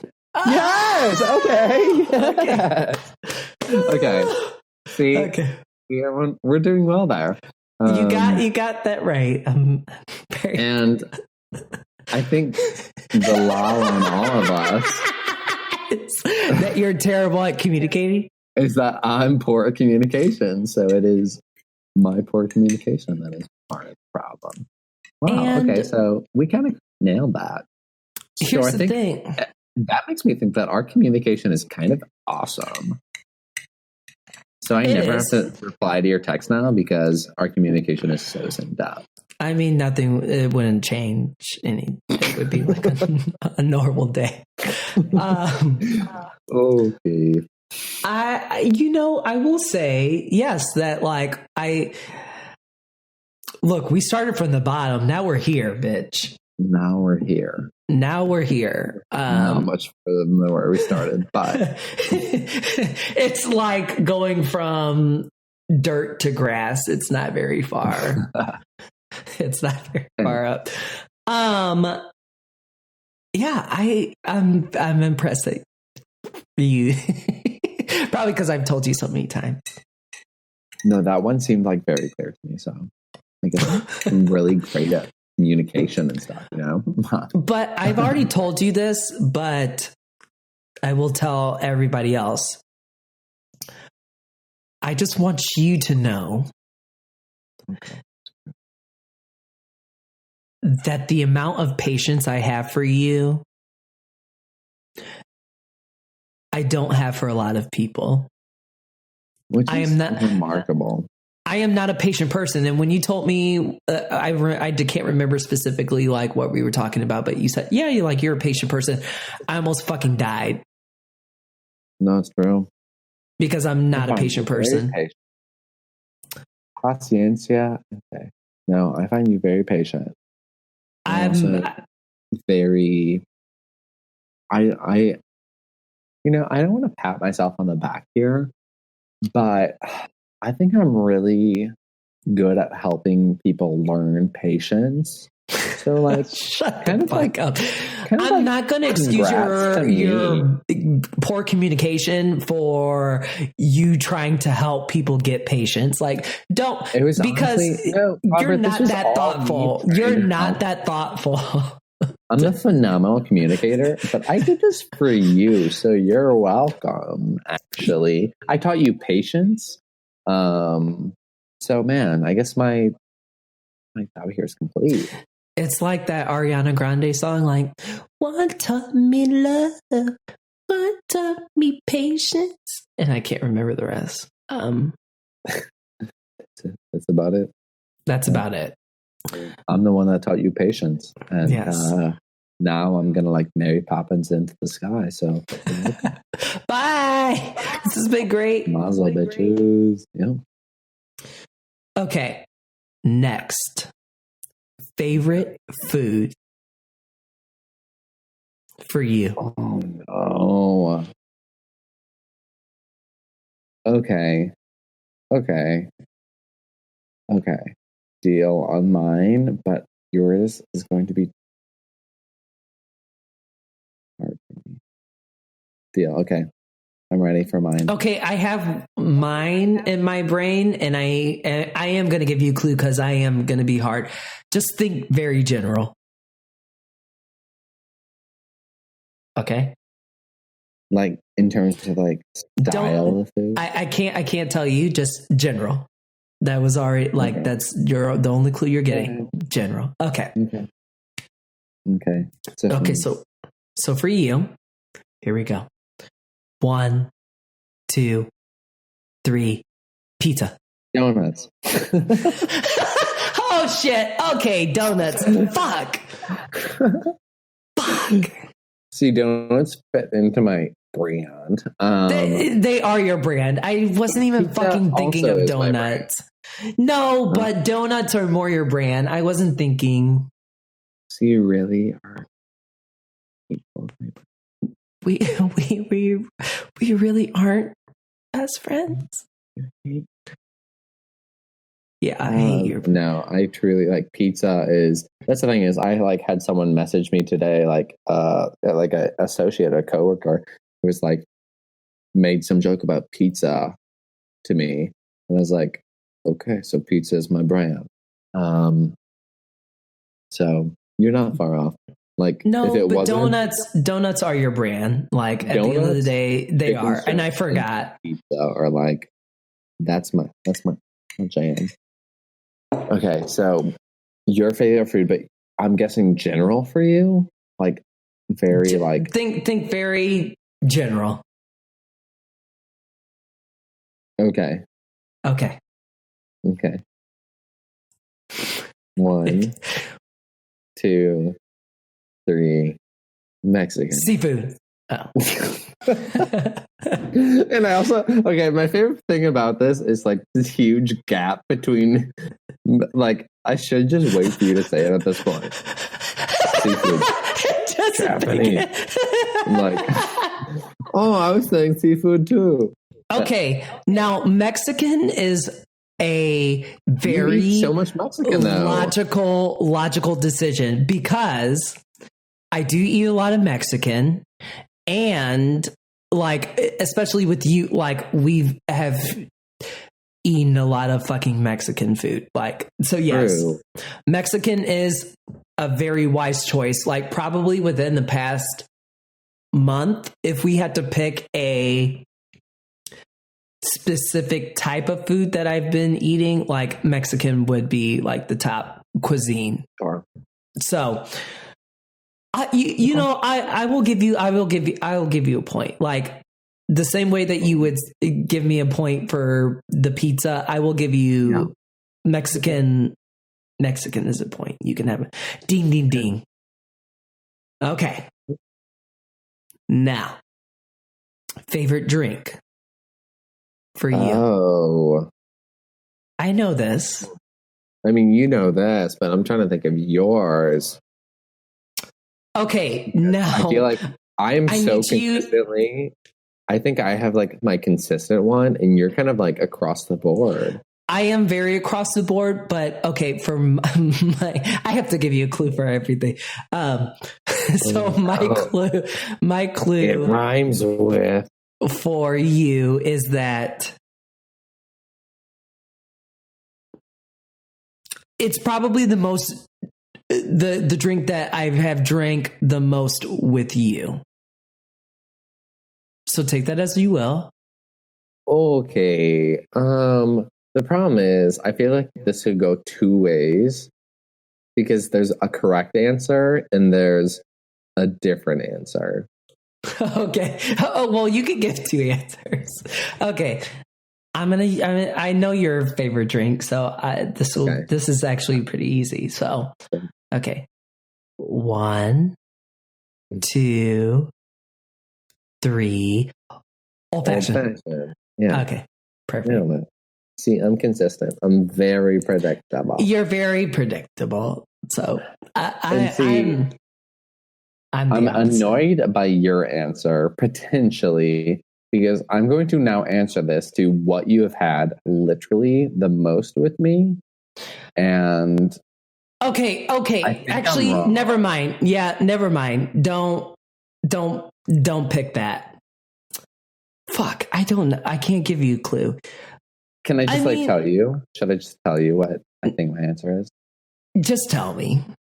So, like, what you have actually physically, like, what you have had the most with me is margaritas. Okay, that was my pick. Oh, really? Okay. That was my pick. Fuck. I was very nervous that you were going to say that your pick was margaritas. Well, I was nervous that I was going to say margaritas because that was the answer.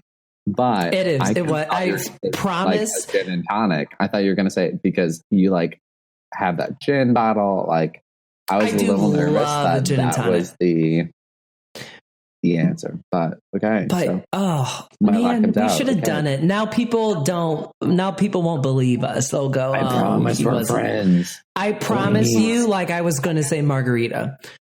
Yeah. I was going to say pizza. No, you were going to say that was a goof on me. Like I should have said donut. I really psyched. No, I psyched myself out on the margarita one. My apologies to the listeners of TipTea podcast. I would like to offer here my apologies. Okay. I'm already working on my apology episode of this episode. So, dream job for you.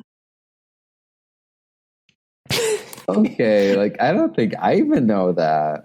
I have a great answer for this. Just tell me what it is. We have to. We need to say this out loud. Oh my god! Okay, deal. Let's go. Okay, 1. You have your pick? Yeah. Okay. 1, 2, 3. Concession stand worker. Applebee's bartender. Oh, dang it. I could have picked that too. Okay. You said concession stand worker? Yeah, because you already did. I remember. That is actually an incredible answer because that's the best job I ever had. That's the best job I ever had. So I should have been thinking like we've had this conversation where you would be an Applebee's worker and like if you had a mental breakdown and had to run away. Sorry if I ruined that for you. Like secrets out. I mean, oh my gosh, there's what now? 57,000 live listeners too. Oh my gosh, 57,000. Thank you to all the listeners. Do not come find me at my Applebee's as a bartender. But I was thinking South Beach Applebee's. I was thinking that I remember you saying that concession stand worker was your favorite job. Correct. No, that is 100%. Like, granted, like right now I am booking Broadway shows that tour around the country, and I am a Tony voter and get to see all these incredible shows on Broadway, and I get to go to Broadway opening nights. Lovely, super cute. Best job I ever had in my life was working at a concession stand in Kirksville, Missouri. I got so much free food. I mean, I got so much free food. I got free pretzels. I got free cheese, pizza, hot dogs, popcorn. Best job I ever had in my life. The works. Okay. My dream job. Are we guessing your dream job? Mm-hmm. Okay. 1. Do you have that? Are you ready? I do. I'm ready. Okay. 1, 2, 3. Stripper. Host of TipTea podcast. Wow. Oh my gosh. Wow. Okay. Fuck TipTea. Wow. Okay. Listeners of TipTea podcast. Just kidding. Oh my gosh. You guys. Oh my God. 68,212 of you. Shut the fuck up. I'm so sorry you had to hear I would say that. That was, oh my gosh. I'm shocked. I'm just as shocked as you are. So next week, Layla and I will be coming live. Okay, fuck you. Oh, shit. I saw a window. I had to take it. But you would be a great stripper. Thank you. Did you be great. Okay, did you love that picture of the boots? Please tell me you saw that picture. I had to pray for several hours after that photo, Robert. I mean, so we will bring it up. The previous thing I've seen since Lil Nas X prayed to Satan. He didn't pray. He lap danced on Satan. He did. He ground. He ground. To grind at Satan. So yes, stripper would be dream job, definitely. Las Vegas. Hey, I mean, you could make that your reality. That feels like a pretty doable. No, I mean, I could become a Applebee's bartender, and you could become a stripper. I would hope pretty easily, and if not, then like fuck my 2 degrees a little bit. Okay, but here's the thing, like. There's a part of me that wants to be like a ratchet stripper, like, you know, dancing at Atlanta, like Cardi B energy, like that energy into stripping. Duh, yeah. But there's also this part of me that wants to do lap dancing, stripping, like in like Las Vegas, like some very classy stripper bar thing where I have like my own routine, and it's just like it's very like it's giving you very classy, like this bitch is also a nurse, but she decided to grace us with her presence and decided to strip for us today. Robert. What? Oh my God. The name of your show is TipTea podcast. TipTea podcast. TipTea, or maybe it's just TipTea. Oh my God, Robert, why aren't you stripping right now? What the hell are you doing on this call? Why aren't you grinding on a pole? Thank you for listening to us tonight. It's been real. Gotta go. Bye. No. Gotta go. No bills. Smallest bills are 20s. Yeah. Okay. So the last question is it's not going to be the same format. It is going to be, we have to elaborate. So we are going to describe what we think the other person's ideal perfect date would be from start to finish. Okay, that is difficult and convoluted. Like, so I'm sitting here describing your perfect date. Mm-hmm. Because I have to kind of think of it right now. Like, I haven't, like, I knew I was going to make this question, but to be honest, like, I have parts of like what I think like your perfect date would be, but I don't like have I'm just going to be on the fly. I've got bits and pieces. Okay. Do you want me to go first so you have time to think? Yeah, go first. Okay. So I'm just going to say that the start of this date would be in the morning, because this is perfect. This is not ideal or realistic. This is the perfect, so we can suspend a little bit of reality. The perfect date for you would be in the morning. You're surprised with donuts and coffee.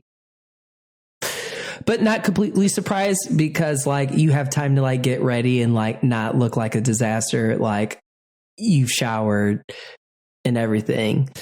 But like so the date starts in the morning. They surprise you with coffee and donuts. How's it going so far? Well, there's a very crucial, I would say partially bad, because I'm going to have to ask you for clarification on what you mean by morning. Okay, like 11 o'clock, not like 6 o'clock in the morning.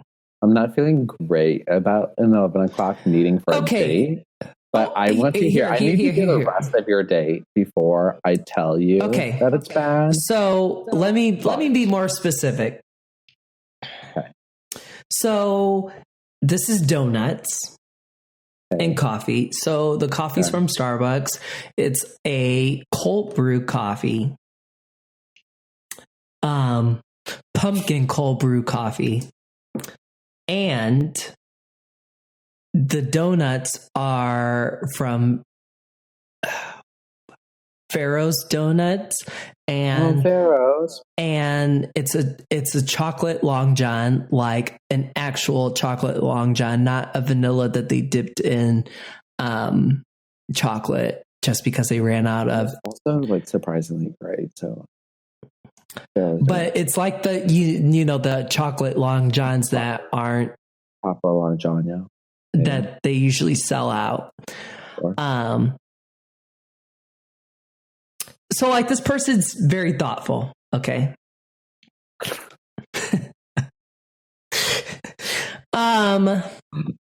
Fuck. So it's like morning. So like, I don't know like what you would do like during the day. Like I would say like you would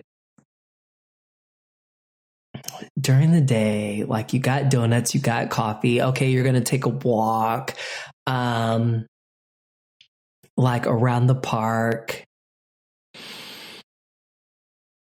Let's see. You skip lunch because I mean donuts was kind of like at 11 with coffee. So like you're not hungry for lunch. Walk around the park. Fuck. For dinner. I can't think. Pizza. Oh, this is turning into a train wreck. And I would like to dear listener, sweet listeners of the podcast, I want you to recognize the fact that Robert, your host here, has had days to think about this. And I literally thought about this today. Okay, but one of us knew the question. Okay. But it's still fucking hard. It is hard. And I purposefully knew that I was going to ask you this, but I swear, like, I did not want to really think about it. Like, I didn't want to overthink it. Sure. You didn't want to cheat, huh? I did not want to cheat. Okay, so oh my gosh, it's like I got hit in the head. Okay. So I don't know about dinner, so fuck it, we skip dinner. You're just gonna go get drunk. You would do karaoke at a hole-in-the-wall bar. You don't know anybody there. They don't know you. Karaoke. And then, oh, fuck. Yes, I got this. In the night, Uncle Bill's chicken breakfast. Okay, is that the final answer? That's final answer. Okay, so you did things right and you did things wrong. Oh, fuck you. Slams glass on the table. Infuriated. You did things right and you did things wrong. Okay, build me a constructive sandwich. A compliment sandwich.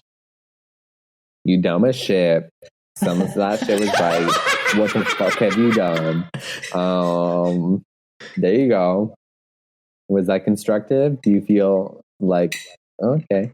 No. So, donuts. Right idea. Lovely. We'd love to see a donut in the brand. But I am not interested in meeting up for a date prior to noon. That's a no can do ski babe at all. It's a hard no. In fact, if I know that this is a long date, like if I know we're hanging out for multiple hours, like to be together before 4 or 5 is really pushing it. But look, it is an ideal day. I mean, if you're like doing an incredible day for me, like I'll meet you at 2 for donuts. Like that's fair. That's fair. That's fair. I like if we're meeting before noon, you better be my grandma or my former church pastor.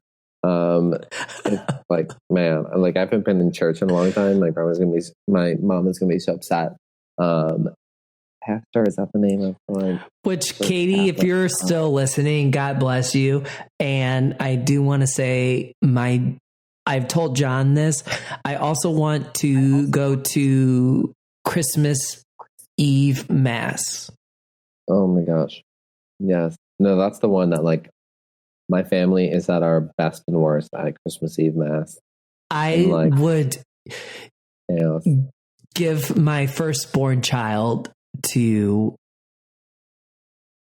be in attendance with Katie at a Christmas Eve Mass. Prove it. Sign it in blood. Firstborn, give me a contract. Child. Katie, if you're listening to this, message me. Let's set a date. My mom would gladly accept that firstborn child as like, I'm not like my mom loves bebes. So she would gladly accept that child.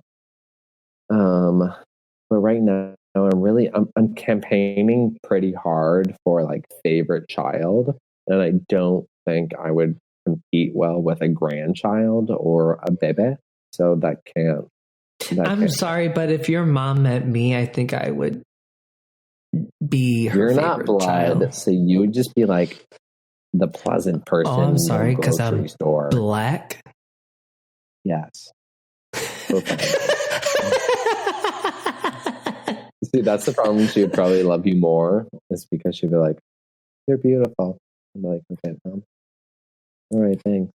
He goes, "John, why do you look the way you do? Why aren't you as pretty as Robert?" I just Robert's a fun gay. Why aren't you like him? No. You're fun, just different. Okay. Oh,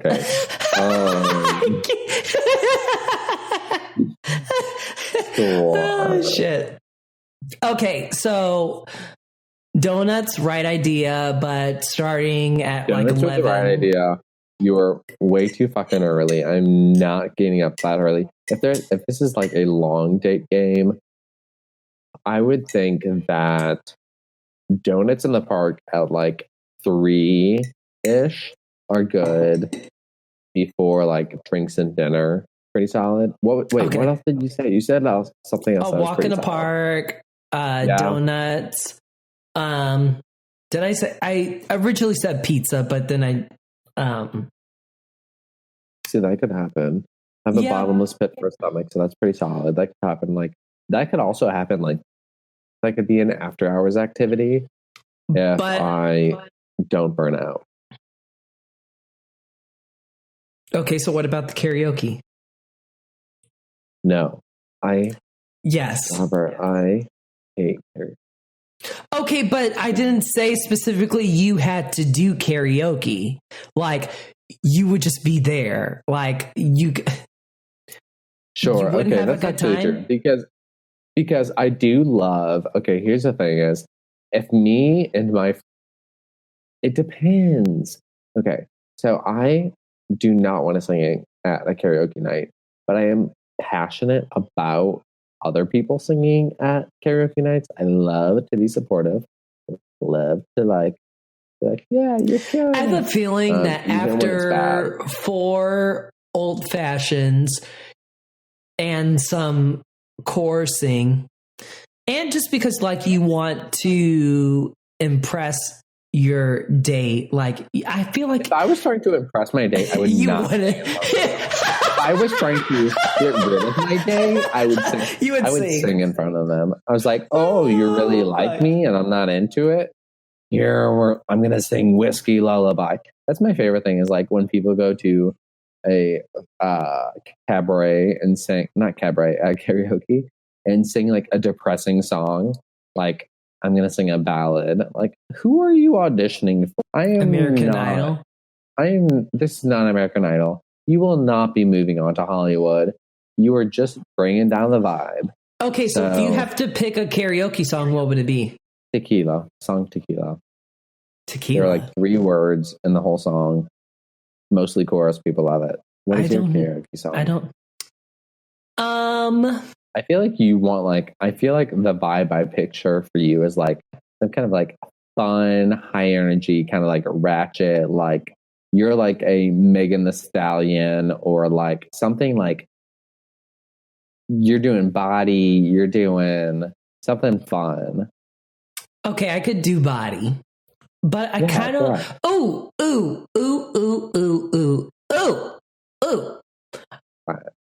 I want to do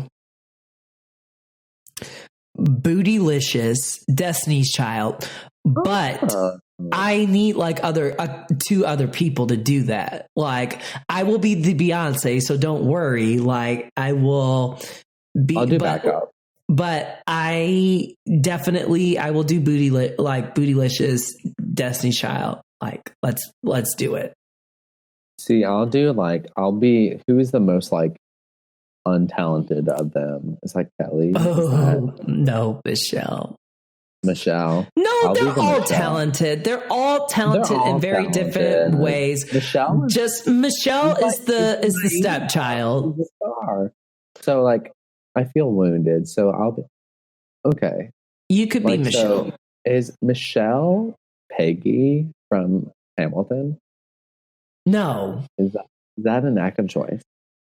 Like I feel like that might be a thing, right? No, she's not. Wait, are you saying has she been? No, I'm saying like, is her character Michelle Peggy? Yes, child? yes, Peggy. Yes, The sister. yes. Lin-Manuel and listeners of TipTea Podcast. Joining us now is Lin-Manuel Miranda. Lynn, are you there? Lynn? Okay. He wrote Peggy. He wrote Peggy for Michelle. I mean, it kind of feels right, doesn't it? After like she tripped and fell on the floor, and everyone was like, "Okay, bye." So you could be Michelle. I'll be Beyonce. We got to find a Kelly, but I don't know. Yeah, we'll do some auditions. We'll do auditions for listeners of TipTea Podcast. This is an open call for. I feel like Layla. Obviously, we can audition that. True. Layla can be Kelly. And I'm like stepchild who's like trying really hard that keeps falling on her face. Or we could do like Megan the Stallion, like I'll be Megan and you guys can be My Little Ponies. I 100% thought you were saying that like Megan the Stallion is like your Kelly to your Beyonce and my Michelle. And no. It's like a big personality to be like hanging out there second. Like, I'm sorry. No, I'll be Megan. I'll sing body, and you guys can be backup vocals, and guys can be My Little Ponies. Oh my gosh, yeah. Perfect. Got it. So, karaoke. After that, I mean, I fucking killed it. Like, what a way to end the night. Okay. Don't. I mean, I don't mean to toot my own horn, but I did fucking kill that. Like you could say it. You could say it. It was fine. It was mostly good. It was mostly good. Depending on details. Yeah, because I'm not waking up before noon. No, that's all. If I'm going to karaoke, I'm going to be drunk. In the words of Oprah during the Harry and Meghan interview. Hold up, wait a minute. Bitch, I ended the night at Uncle Bill's getting a chicken fucking breakfast. Yes, that is, dear sweet listeners of TipTea Podcast, that is how your evening should end, is at Uncle Bill's with a chicken strip breakfast. That's the thing, is you could be like, okay, for the first part of the date, I'm going to punch you in the face. I'm going to stab you and cut off your arms. And then we're going to end, like, as long as it ends with chicken strip breakfast at Uncle Bill's, you probably have planned a pretty decent date for me. So I will give you that one. The expectations are very low. But the problem is, right now you have planned for me, in my mind, a full day. Like 16-hour day. It's not fucking 16 hours, bitch. It's like from fucking 11 if you say 11 a.m., we're meeting up. Okay, then up it. Then you can make it to 2. You can make it. You can push it to fucking 2 p.m. because Lord fucking forbid you don't get 18 hours of fucking sleep. There's no one in my life I want to see for 18 hours of my day. From like there's no one in my life. Spouses, is this it? I don't know if this podcast has become a dating website, but like, hi, my name is John. I will not wake up before noon. No, but like, I mean, you're not wrong. I don't want to see 16 hours is a lot to see. 11 a.m. and then Uncle Bill's is only sustainable at 2 or 3 a.m. Let's be real. Okay, so if we start at 2 and end the night at Uncle Bill's at 2, that's 12 hours. Like, bitch, you'll be fine. That's a long ass date. Okay, if it's going great, I said perfect date. So, like, perfect you like date. This person. Like, so things are going great. I'm eating a lot. I'm drinking a lot. I am not You're sober. laughing. You're not sober. You're like thinking about the second date. Like, you're having fun. Okay. In that case, yes, I will take it. fuck. Like, God bless it. I had to fucking spell it out for you. How dare you think? How dare you, Robert, think that I would wake up before noon for a date? What the hell is going on? You're right. I should have known better. I should have known better. Come on. Offensive. Okay, it's your turn. I'm going to be fucking brutal. Robert's perfect date. Okay, so it is 9:15 a.m. It's 9:15 a.m. Robert is picked up at his door. Date in a full suit, black suit. They go to... Wait, did I get the memo? Like, do I know that they're wearing a black suit and I'm dressing accordingly? Or am I coming out the house in like fucking gym shorts? I mean, that's in God's eyes. I mean, I don't know. It's for you to know, I guess. Wait, so I do, but the question is like, do I know that they're going to be dressing nice? Is like, or you think they're like, you just know that they're picking you up at 9:15 a.m. Oh, fuck. So I'm in fucking gym shorts, and is that what you'd wear at 9:15 for your date that says he's picking you up at 9:15 a.m.? Okay, if a date said I'm coming to pick you up at 9:15, I guess I would dress more than that. But fuck, like it's 9:15. I don't really. How do you? Yeah, I mean, I would dress cute, but if they're wearing like a suit, like I'm not thinking suit level at 9:15. Well, that's. So he must really. Right. He must. Okay. So keep going. Get in his car. What kind of car does he car? Or what kind of car does he car? What kind of car does he drive? It's a car. He's carrying his car down the car with the carway. No. So he's in his car. It is a Mazda Miata 2014. I don't know if that is a thing, but it is reddish, a variation of red. He drives you to the local church. You are 26 minutes early for their 10 a.m. mass. I literally hate you. I curse the day you were fucking born. You sit in silence because that is respectful. I was being for real for you. This is just bullshit. You're fucking... Okay, it's funny though. Okay, keep going. Okay. Church. Well, now I'm going to disregard it. No, keep going. 10 to 4 p.m. No, but okay. So a real Robert date, I think you're getting picked up at 1 p.m. You're doing you get picked up at 1. You go to a park for like picnic kind of hang. You're doing drinks and picnic in a park. And then maybe you're doing like some kind of cute posh drinks after that. Like you're doing like a rooftop or something kind of like a cute cocktail patio or drinks.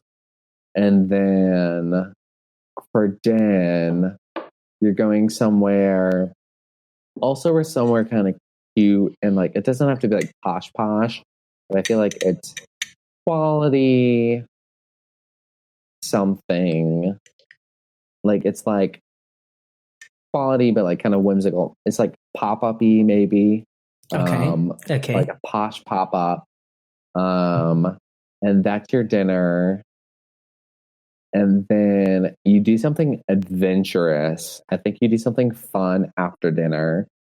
You're doing like something a little whimsical is your after, like, so whether that is like, even if that's like a Ferris wheel sort of event or a late night aquarium, like something whimsical is post dinner. Ideally, if it's something that you can carry a drink with. And then the night ends with either a place, it's like a straight, like an ice cream place or like a treat place. Like you're going to, maybe you're, okay, this is it, bitch. Okay, you're in like Lafayette Square. You're in Lafayette Square. You go to Clementine's or like a bougie ice cream. You get like a nice little scoopy ice cream, and then you finish off with like a nightcap at like the pop bar, like the champagne bar. Like that feels like Robert. Tell me I'm wrong. You're not wrong. Okay, bitch.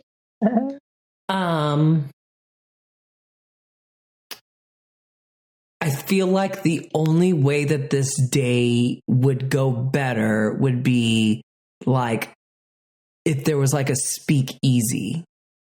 Oh, like, true. You know that's very like my brand. That makes sense. Like something, but like it fits into that world of like fun and like something whimsical and kind of like quirky. Like a live band. Like I need like a little vibe going on, like some jazz. Oh, yeah. Oh, okay. Yeah, that was pretty good. That's pretty good.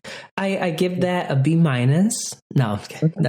No, that was a date, A+.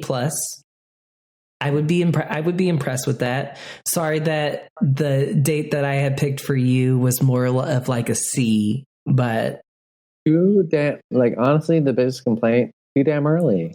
Okay, I will fucking make it 2 p.m. God damn, like, which is early. 2 p.m. is not early. I'm still in my bed. Like, this is the weekend. This is a Saturday day, and I am expected to be out of my bed at 1 p.m. to get ready. But this is the perfect date. Like, you're excited to go. Like, you're giddy. Like, yay, I'm going on this date. Like, I feel like the best date I went on was like 11 o'clock at night. But like, no, I'm trying to think of like, yeah, we were together for 14 minutes and we didn't talk at all. No, but like, I do feel like I've had some like longer dates, but they've been like 6, 7, 8 hours. Like that feels like a substantial, incredible first date. Like the best first date I've been on at present was like what, 6 hours long, 7 hours long. And that feels like a ton of time. That is a ton of time. That's a lot of time. What did you do? Or you're not going to say? No, I'm kidding. No, we literally like sat in a bar and drank whiskey and like chatted, and it was just so pleasant. And the bartenders probably hated us, and it probably looked so embarrassingly first datey, but like, no, it was just like sitting in a bar and chatting. Yeah, that is a nice date. But I just feel like, well, I don't know, like, I just know me, and like like if that was me going on a date where it was just at a bar for like 6 hours, like, I mean, I guess I don't know, like, I guess I can hold my liquor. If I'm looking at myself right now, like, Robert in quarantine, my alcohol tolerance has gone up a little bit. Sure. So I could handle like 6 hours probably. But I'm just afraid like I would get kind of sloppy. And I don't want to be sloppy on a first date. Like, I like just the right amount of tipsy where I am like uninhibited a bit, but I'm still like witty. I'm still like, I can still keep up and like keep the conversation going. Like, I don't want to be. Sure. I feel like if you're like too drunk on a first date, it's sloppy and weird. And oh God. I never want to be like too drunk on a first date. Like, do you know I accidentally called somebody the wrong name on a first date? wait, what? Oh, I just like at the end, it was towards the end of the night, and I called them the wrong name. did they like call you out? No, but I realized it as soon as I did it. See, that is tough. I feel like There's no coming back. it's like a little tough to like bounce back. I feel like if you had a good connection, you'd be You like, wouldn't "I'm forget. sorry." But like you could get past. Here's the thing: you if had it was really a good connection. date, I would have remembered his name. Like at the end of the day, if it was good enough, I would have remembered his name, but I did not. Which is like a sign. Like it was a sign. That shit's falling apart. It was okay. So we're not having a second date. Yeah, Thanks. which is like honestly, like I think I've told you about this, but like for the longest time, all I wanted in my life, like all I wanted was a bad date. Second date? Oh. No, I wanted a bad date. Because like I feel like I had like not gone on many dates in my life. When I moved to New York, I had not gone on many dates.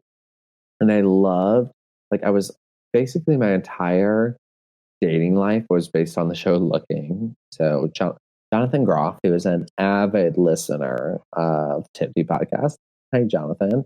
You look great. Happy birthday.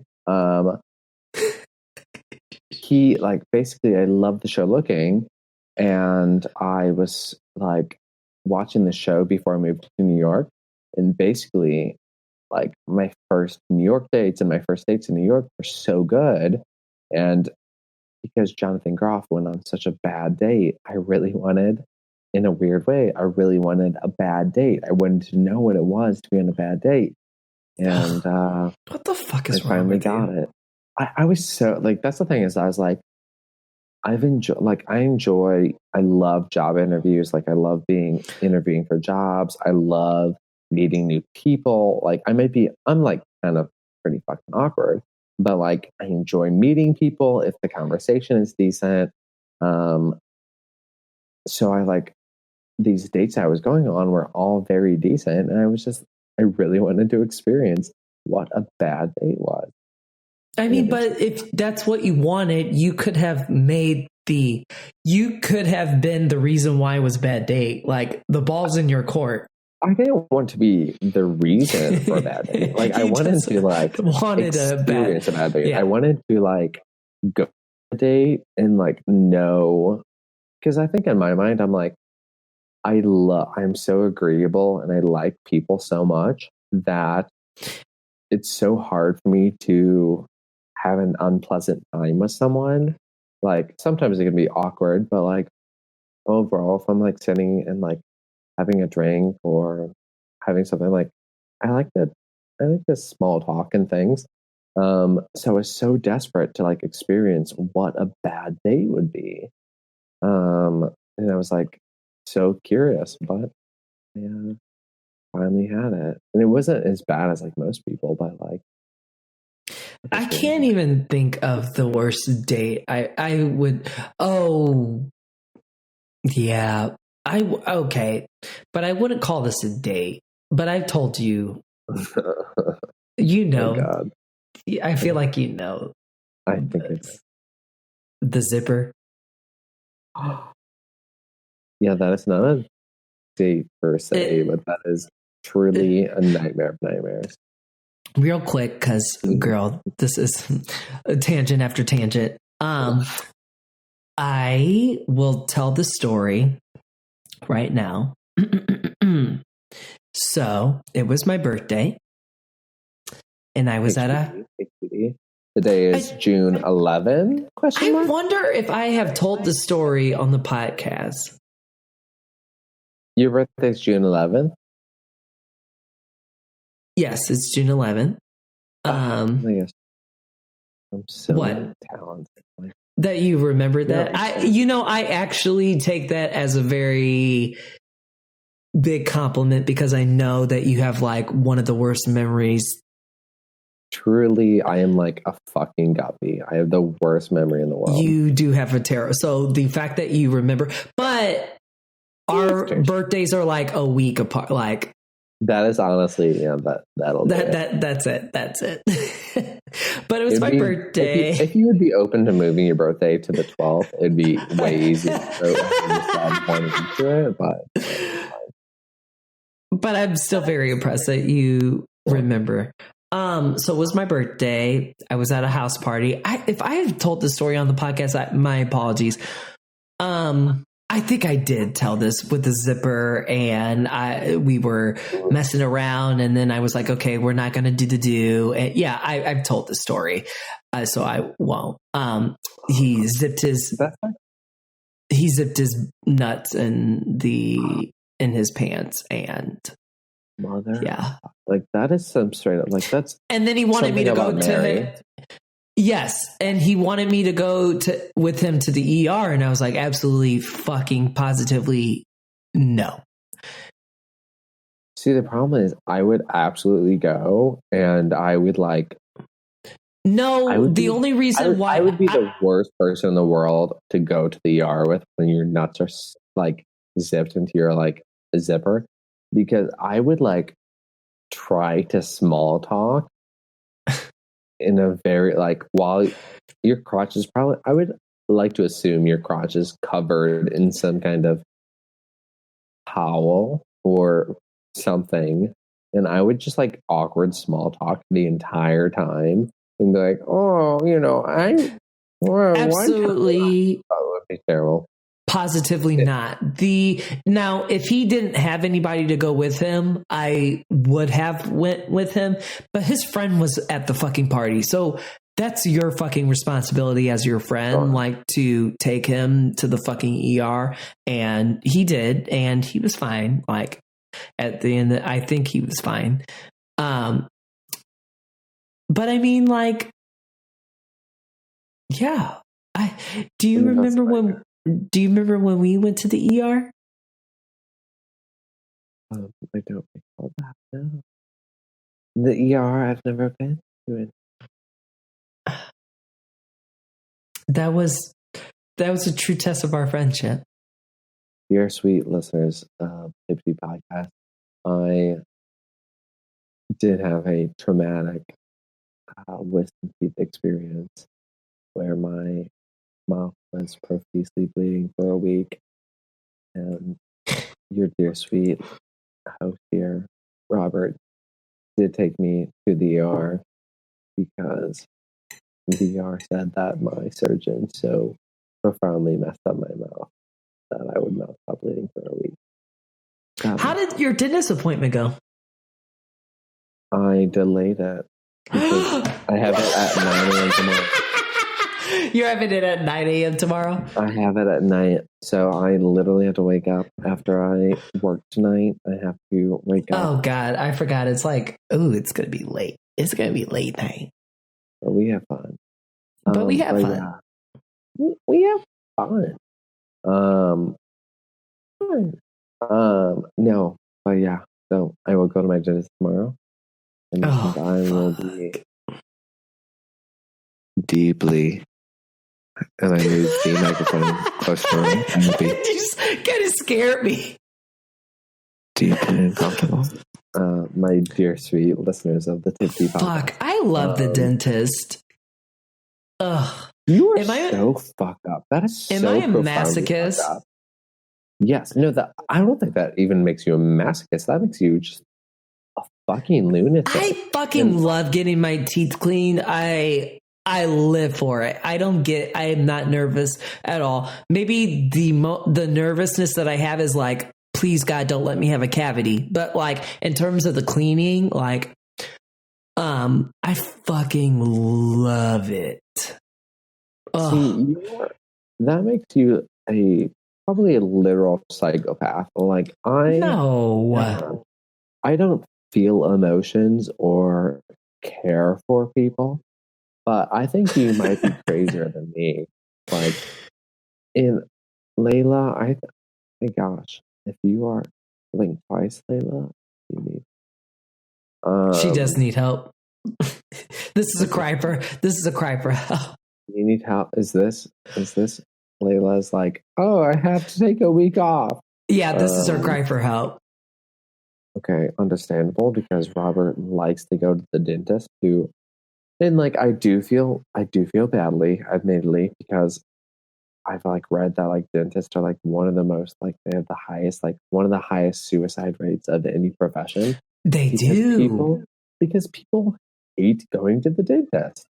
And I am one of those people who hates it so profoundly. Well, I mean, not only to mention, like, Dr. you got your wisdom teeth. I apologize. You're lovely.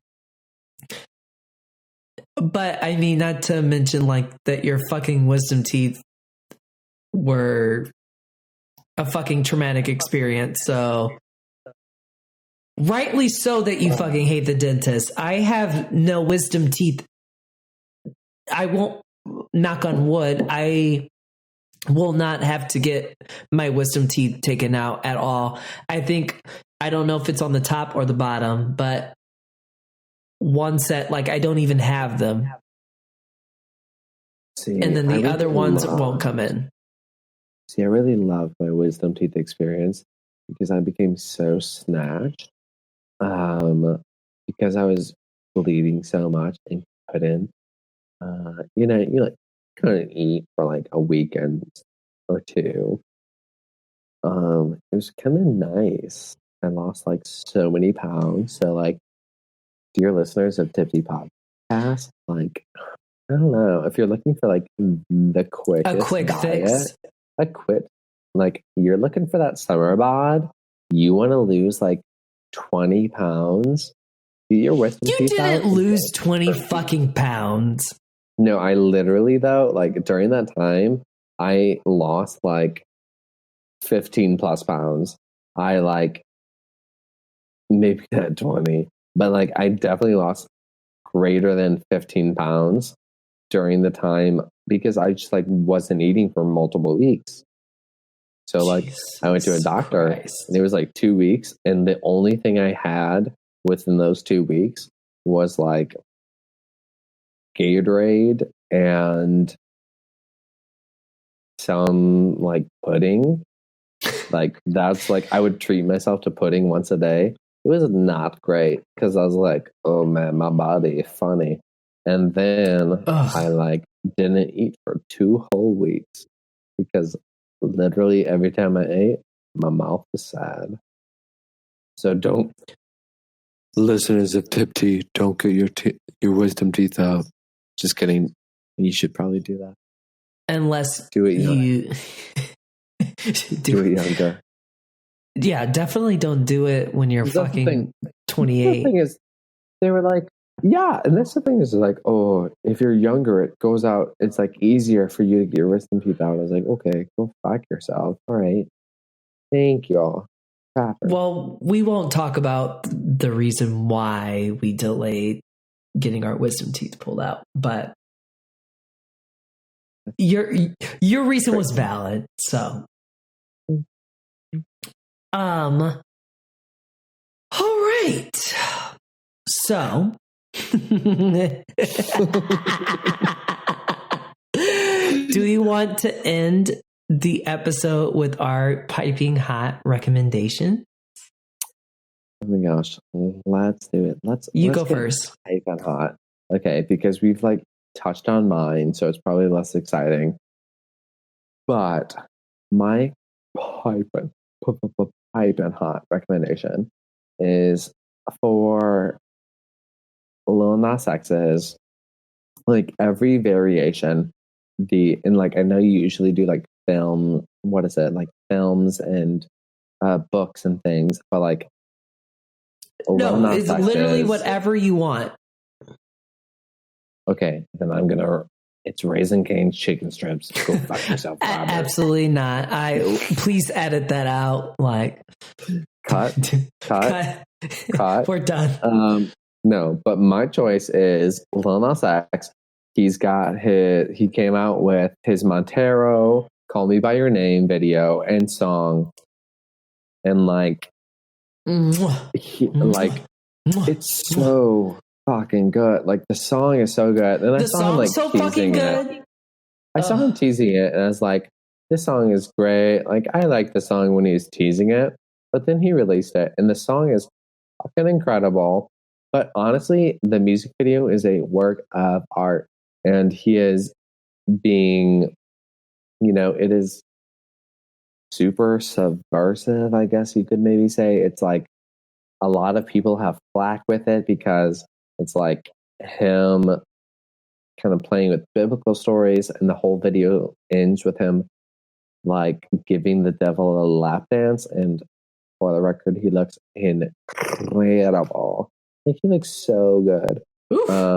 Like can't wait to grind on the devil and look like that. But no, like he does a pole dance into hell so he can grind on the devil. But like, so this whole thing is like such a beautiful commentary, and the song is basically just like him loving this dude for the first time and wanting this like different love and this different life. And he has this naughty video and he also has like these like shoes, these Nike shoes that sold out. Like he has like a drip of human blood. A drip of human blood in the sole. There were 666 pairs of these shoes that went on sale. It sold out, I think, in 15 seconds. Like immediately. He's getting, or not him, but I guess the company is getting sued by Nike. I just saw that today. Nike is suing this company that sold these fucking shoes. Girl. It's like he's like, oh my gosh. And that's the thing is I just love that. But honestly, the best thing to come from his shoes and his song and his video is like the reason I was so excited for this video to come out is because of his Twitter account and his TikTok. Like, Lil Nas X is so not good. Only is he like the most attractive dude, like the best lips in the world.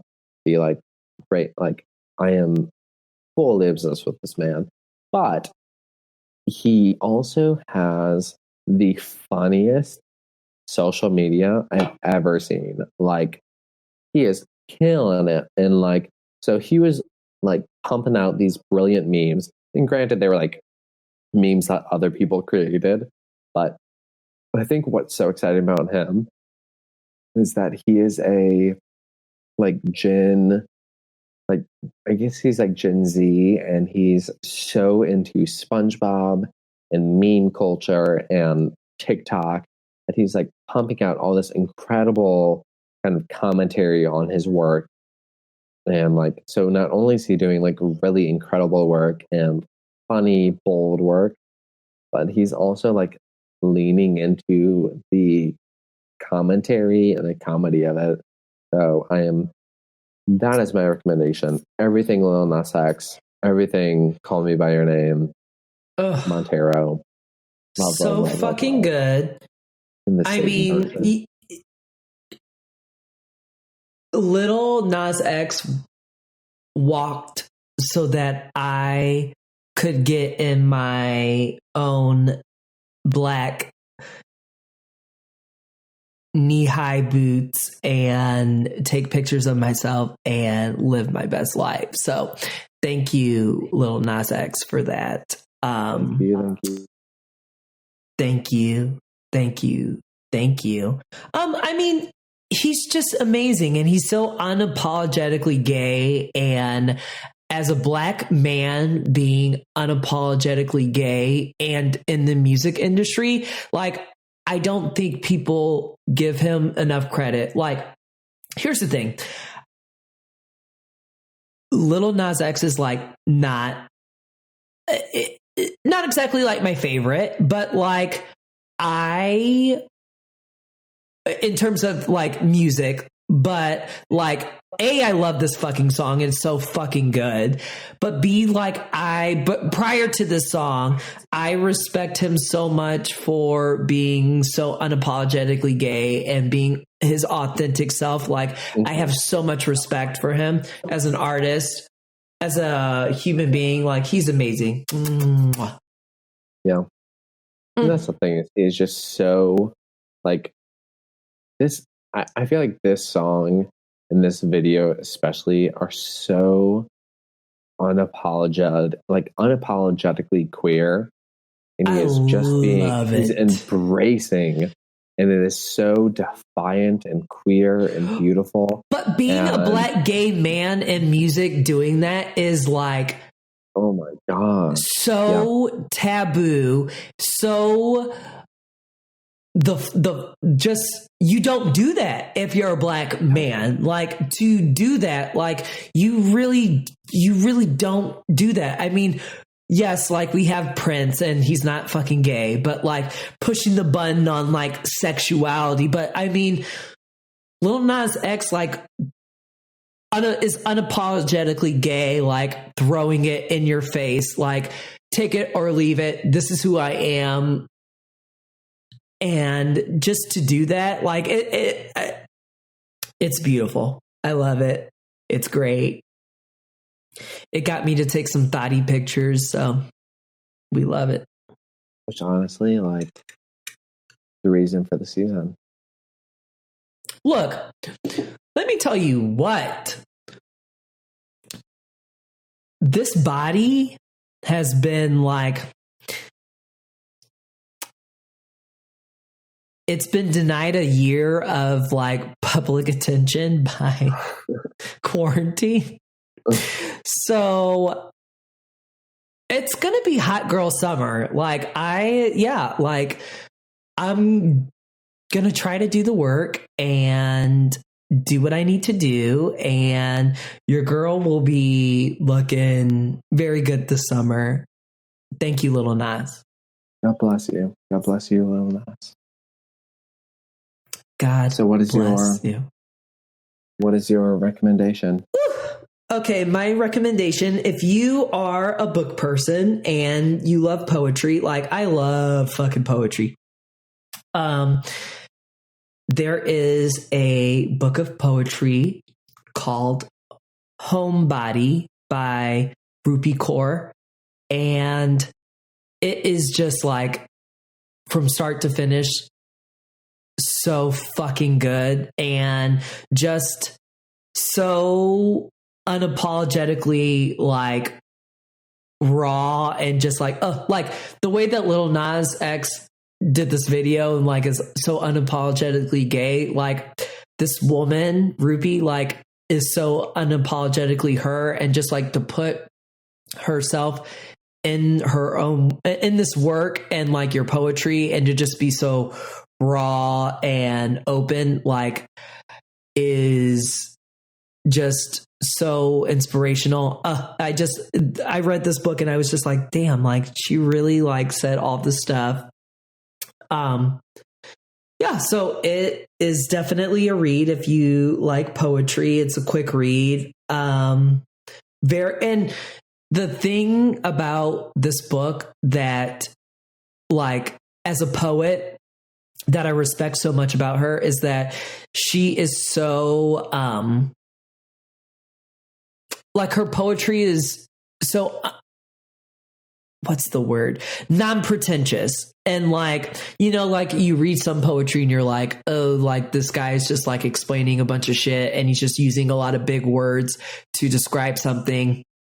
Like, she doesn't have to do that. Like, it's very non-pretentious. It's very approachable. Everybody can get something out of reading it. And Sure. Yeah, she's just a bad bitch. And not to mention, she is fucking gorgeous. Like, I kind of have a crush on her. I am. I might go straight. Okay. I mean, honestly, that'll do it. I respect it. No, I couldn't be straight. I mean, we could be like, Ruby could be like my best friend. I'd appreciate it. Okay. But which is like close enough. She can help me write my poetry. Yeah. A solid relationship. I respect that. And that sounds awesome. So yeah, I think this has been a great night. Gosh, what a jamboree. Layla's probably crying right now listening to all this. The queen of the queens. We miss you, Layla. I'm going to take a sip for you right now. This is for you. I could never, Layla, like Layla does. I am honored for the eve to chit chat. Sip the tea. Tip the tea as I sit here in my TipTea podcast merchandise, sitting here comfortably in my warm and cozy TipTea sweatshirt. Oh, by the way, hold on. Let me look at the calendar. Okay, so yeah, this episode will be like a couple days before we will be ending our merchandise sale for a little bit. Oh my gosh. John, I mean, describe, like, do you love the sweatshirt that you're wearing? Like, describe it using all senses. Oh my gosh, dear sweet listeners. In your Jennifer voice. Oh my God, you guys, this sweatshirt is the most delightful, comfortable, cozy, beautiful sweatshirt. When I am just whether I'm lounging on the couch or hosting a beautiful gentleman caller, which I don't do because it's quarantine, I can't be found in anything but my TipTea podcast sweatshirt. So delightful, so comfortable. Or my wonderful TipTea podcast t-shirt is really delightful. And if I'm also sipping out my TipTea podcast mug, no, I have worn the t-shirt, but so the t-shirt, incredible. Dear sweet listeners, buy a t-shirt or 7. But this sweatshirt, I want to live my entire life in this sweatshirt. Like, it is so cozy. And if I'm sitting here sipping my tea out of my TipTea podcast mug, life is good. Life is just delightful. This merch is the best merch I've ever worn. You heard it from the lips of a virgin. The feeling of this merch on my virginal skin. Oh, shit. I'm so sorry, Layla. I am so sorry. You really sold it, though. Thank you. Thank you for that. Yeah, so the last day to order will be April 9th. So make sure you hop on that. Get yourself a sweatshirt, a t-shirt, a mug, some stickers, whatever the fuck you need. But yeah, please do so. Links are on our website, www.tipteapodcast.com. It's also on TipTea's Instagram. It's on our Facebook. I think it's on my page too. Bitch, it's everywhere. If you need me to send you the link, I will send you the link. If you need me to purchase it, I will take your credit card info and purchase it myself. Social security number, whatever is helpful. Whatever you need. Oh, yeah. Any numbers you have, he will gladly accept. We just don't accept checks unless they're cashier checks. Yeah, no, that is some bullshit. So no, thank you. Unless they're puppy checks. If it's a puppy check, then with the puppy background. As a guest of TipTea, I can't take complete, like, I can't really say what they will accept here, but I would like to hope that they would accept a puppy background check. Robert, I can think you I confirm? would. Okay, thank you. Puppy, pizza, or donuts? Yeah, if you have a plain, dear sweet listeners of TipTea Podcast, if you have a plain, like light blue background, no checks are accepted. But if it's pizza, puppies, or donuts, we'll take it. Yeah, that's fine. Or if it's in a check of $250,000 or more, then it will be fine. But bitch, if that bounces, that's on you. $4 million or more. If you're looking to purchase $4 million of TipTea Podcast merchandise, please contact me. Anything you want, anything you need. Well, thank you so much for coming on and talking with us tonight. Well, us, I meant me. There's nobody else here. Yeah. Thank you so much, John, for coming and talking tonight. Yes. No, thank you for having me. This was incredible, and obviously could never fill the shoes of Layla. She's truly incredible in every single way. But I'm so excited to be here, and thanks for having me. But I definitely speak for Layla that whenever she can't be on, you are definitely welcome to fill in and that sounds like a verbal contract. So my agent will be in touch. Thank you. Okay. Well, I think that's a lie, but okay. All right. Bye, bitches.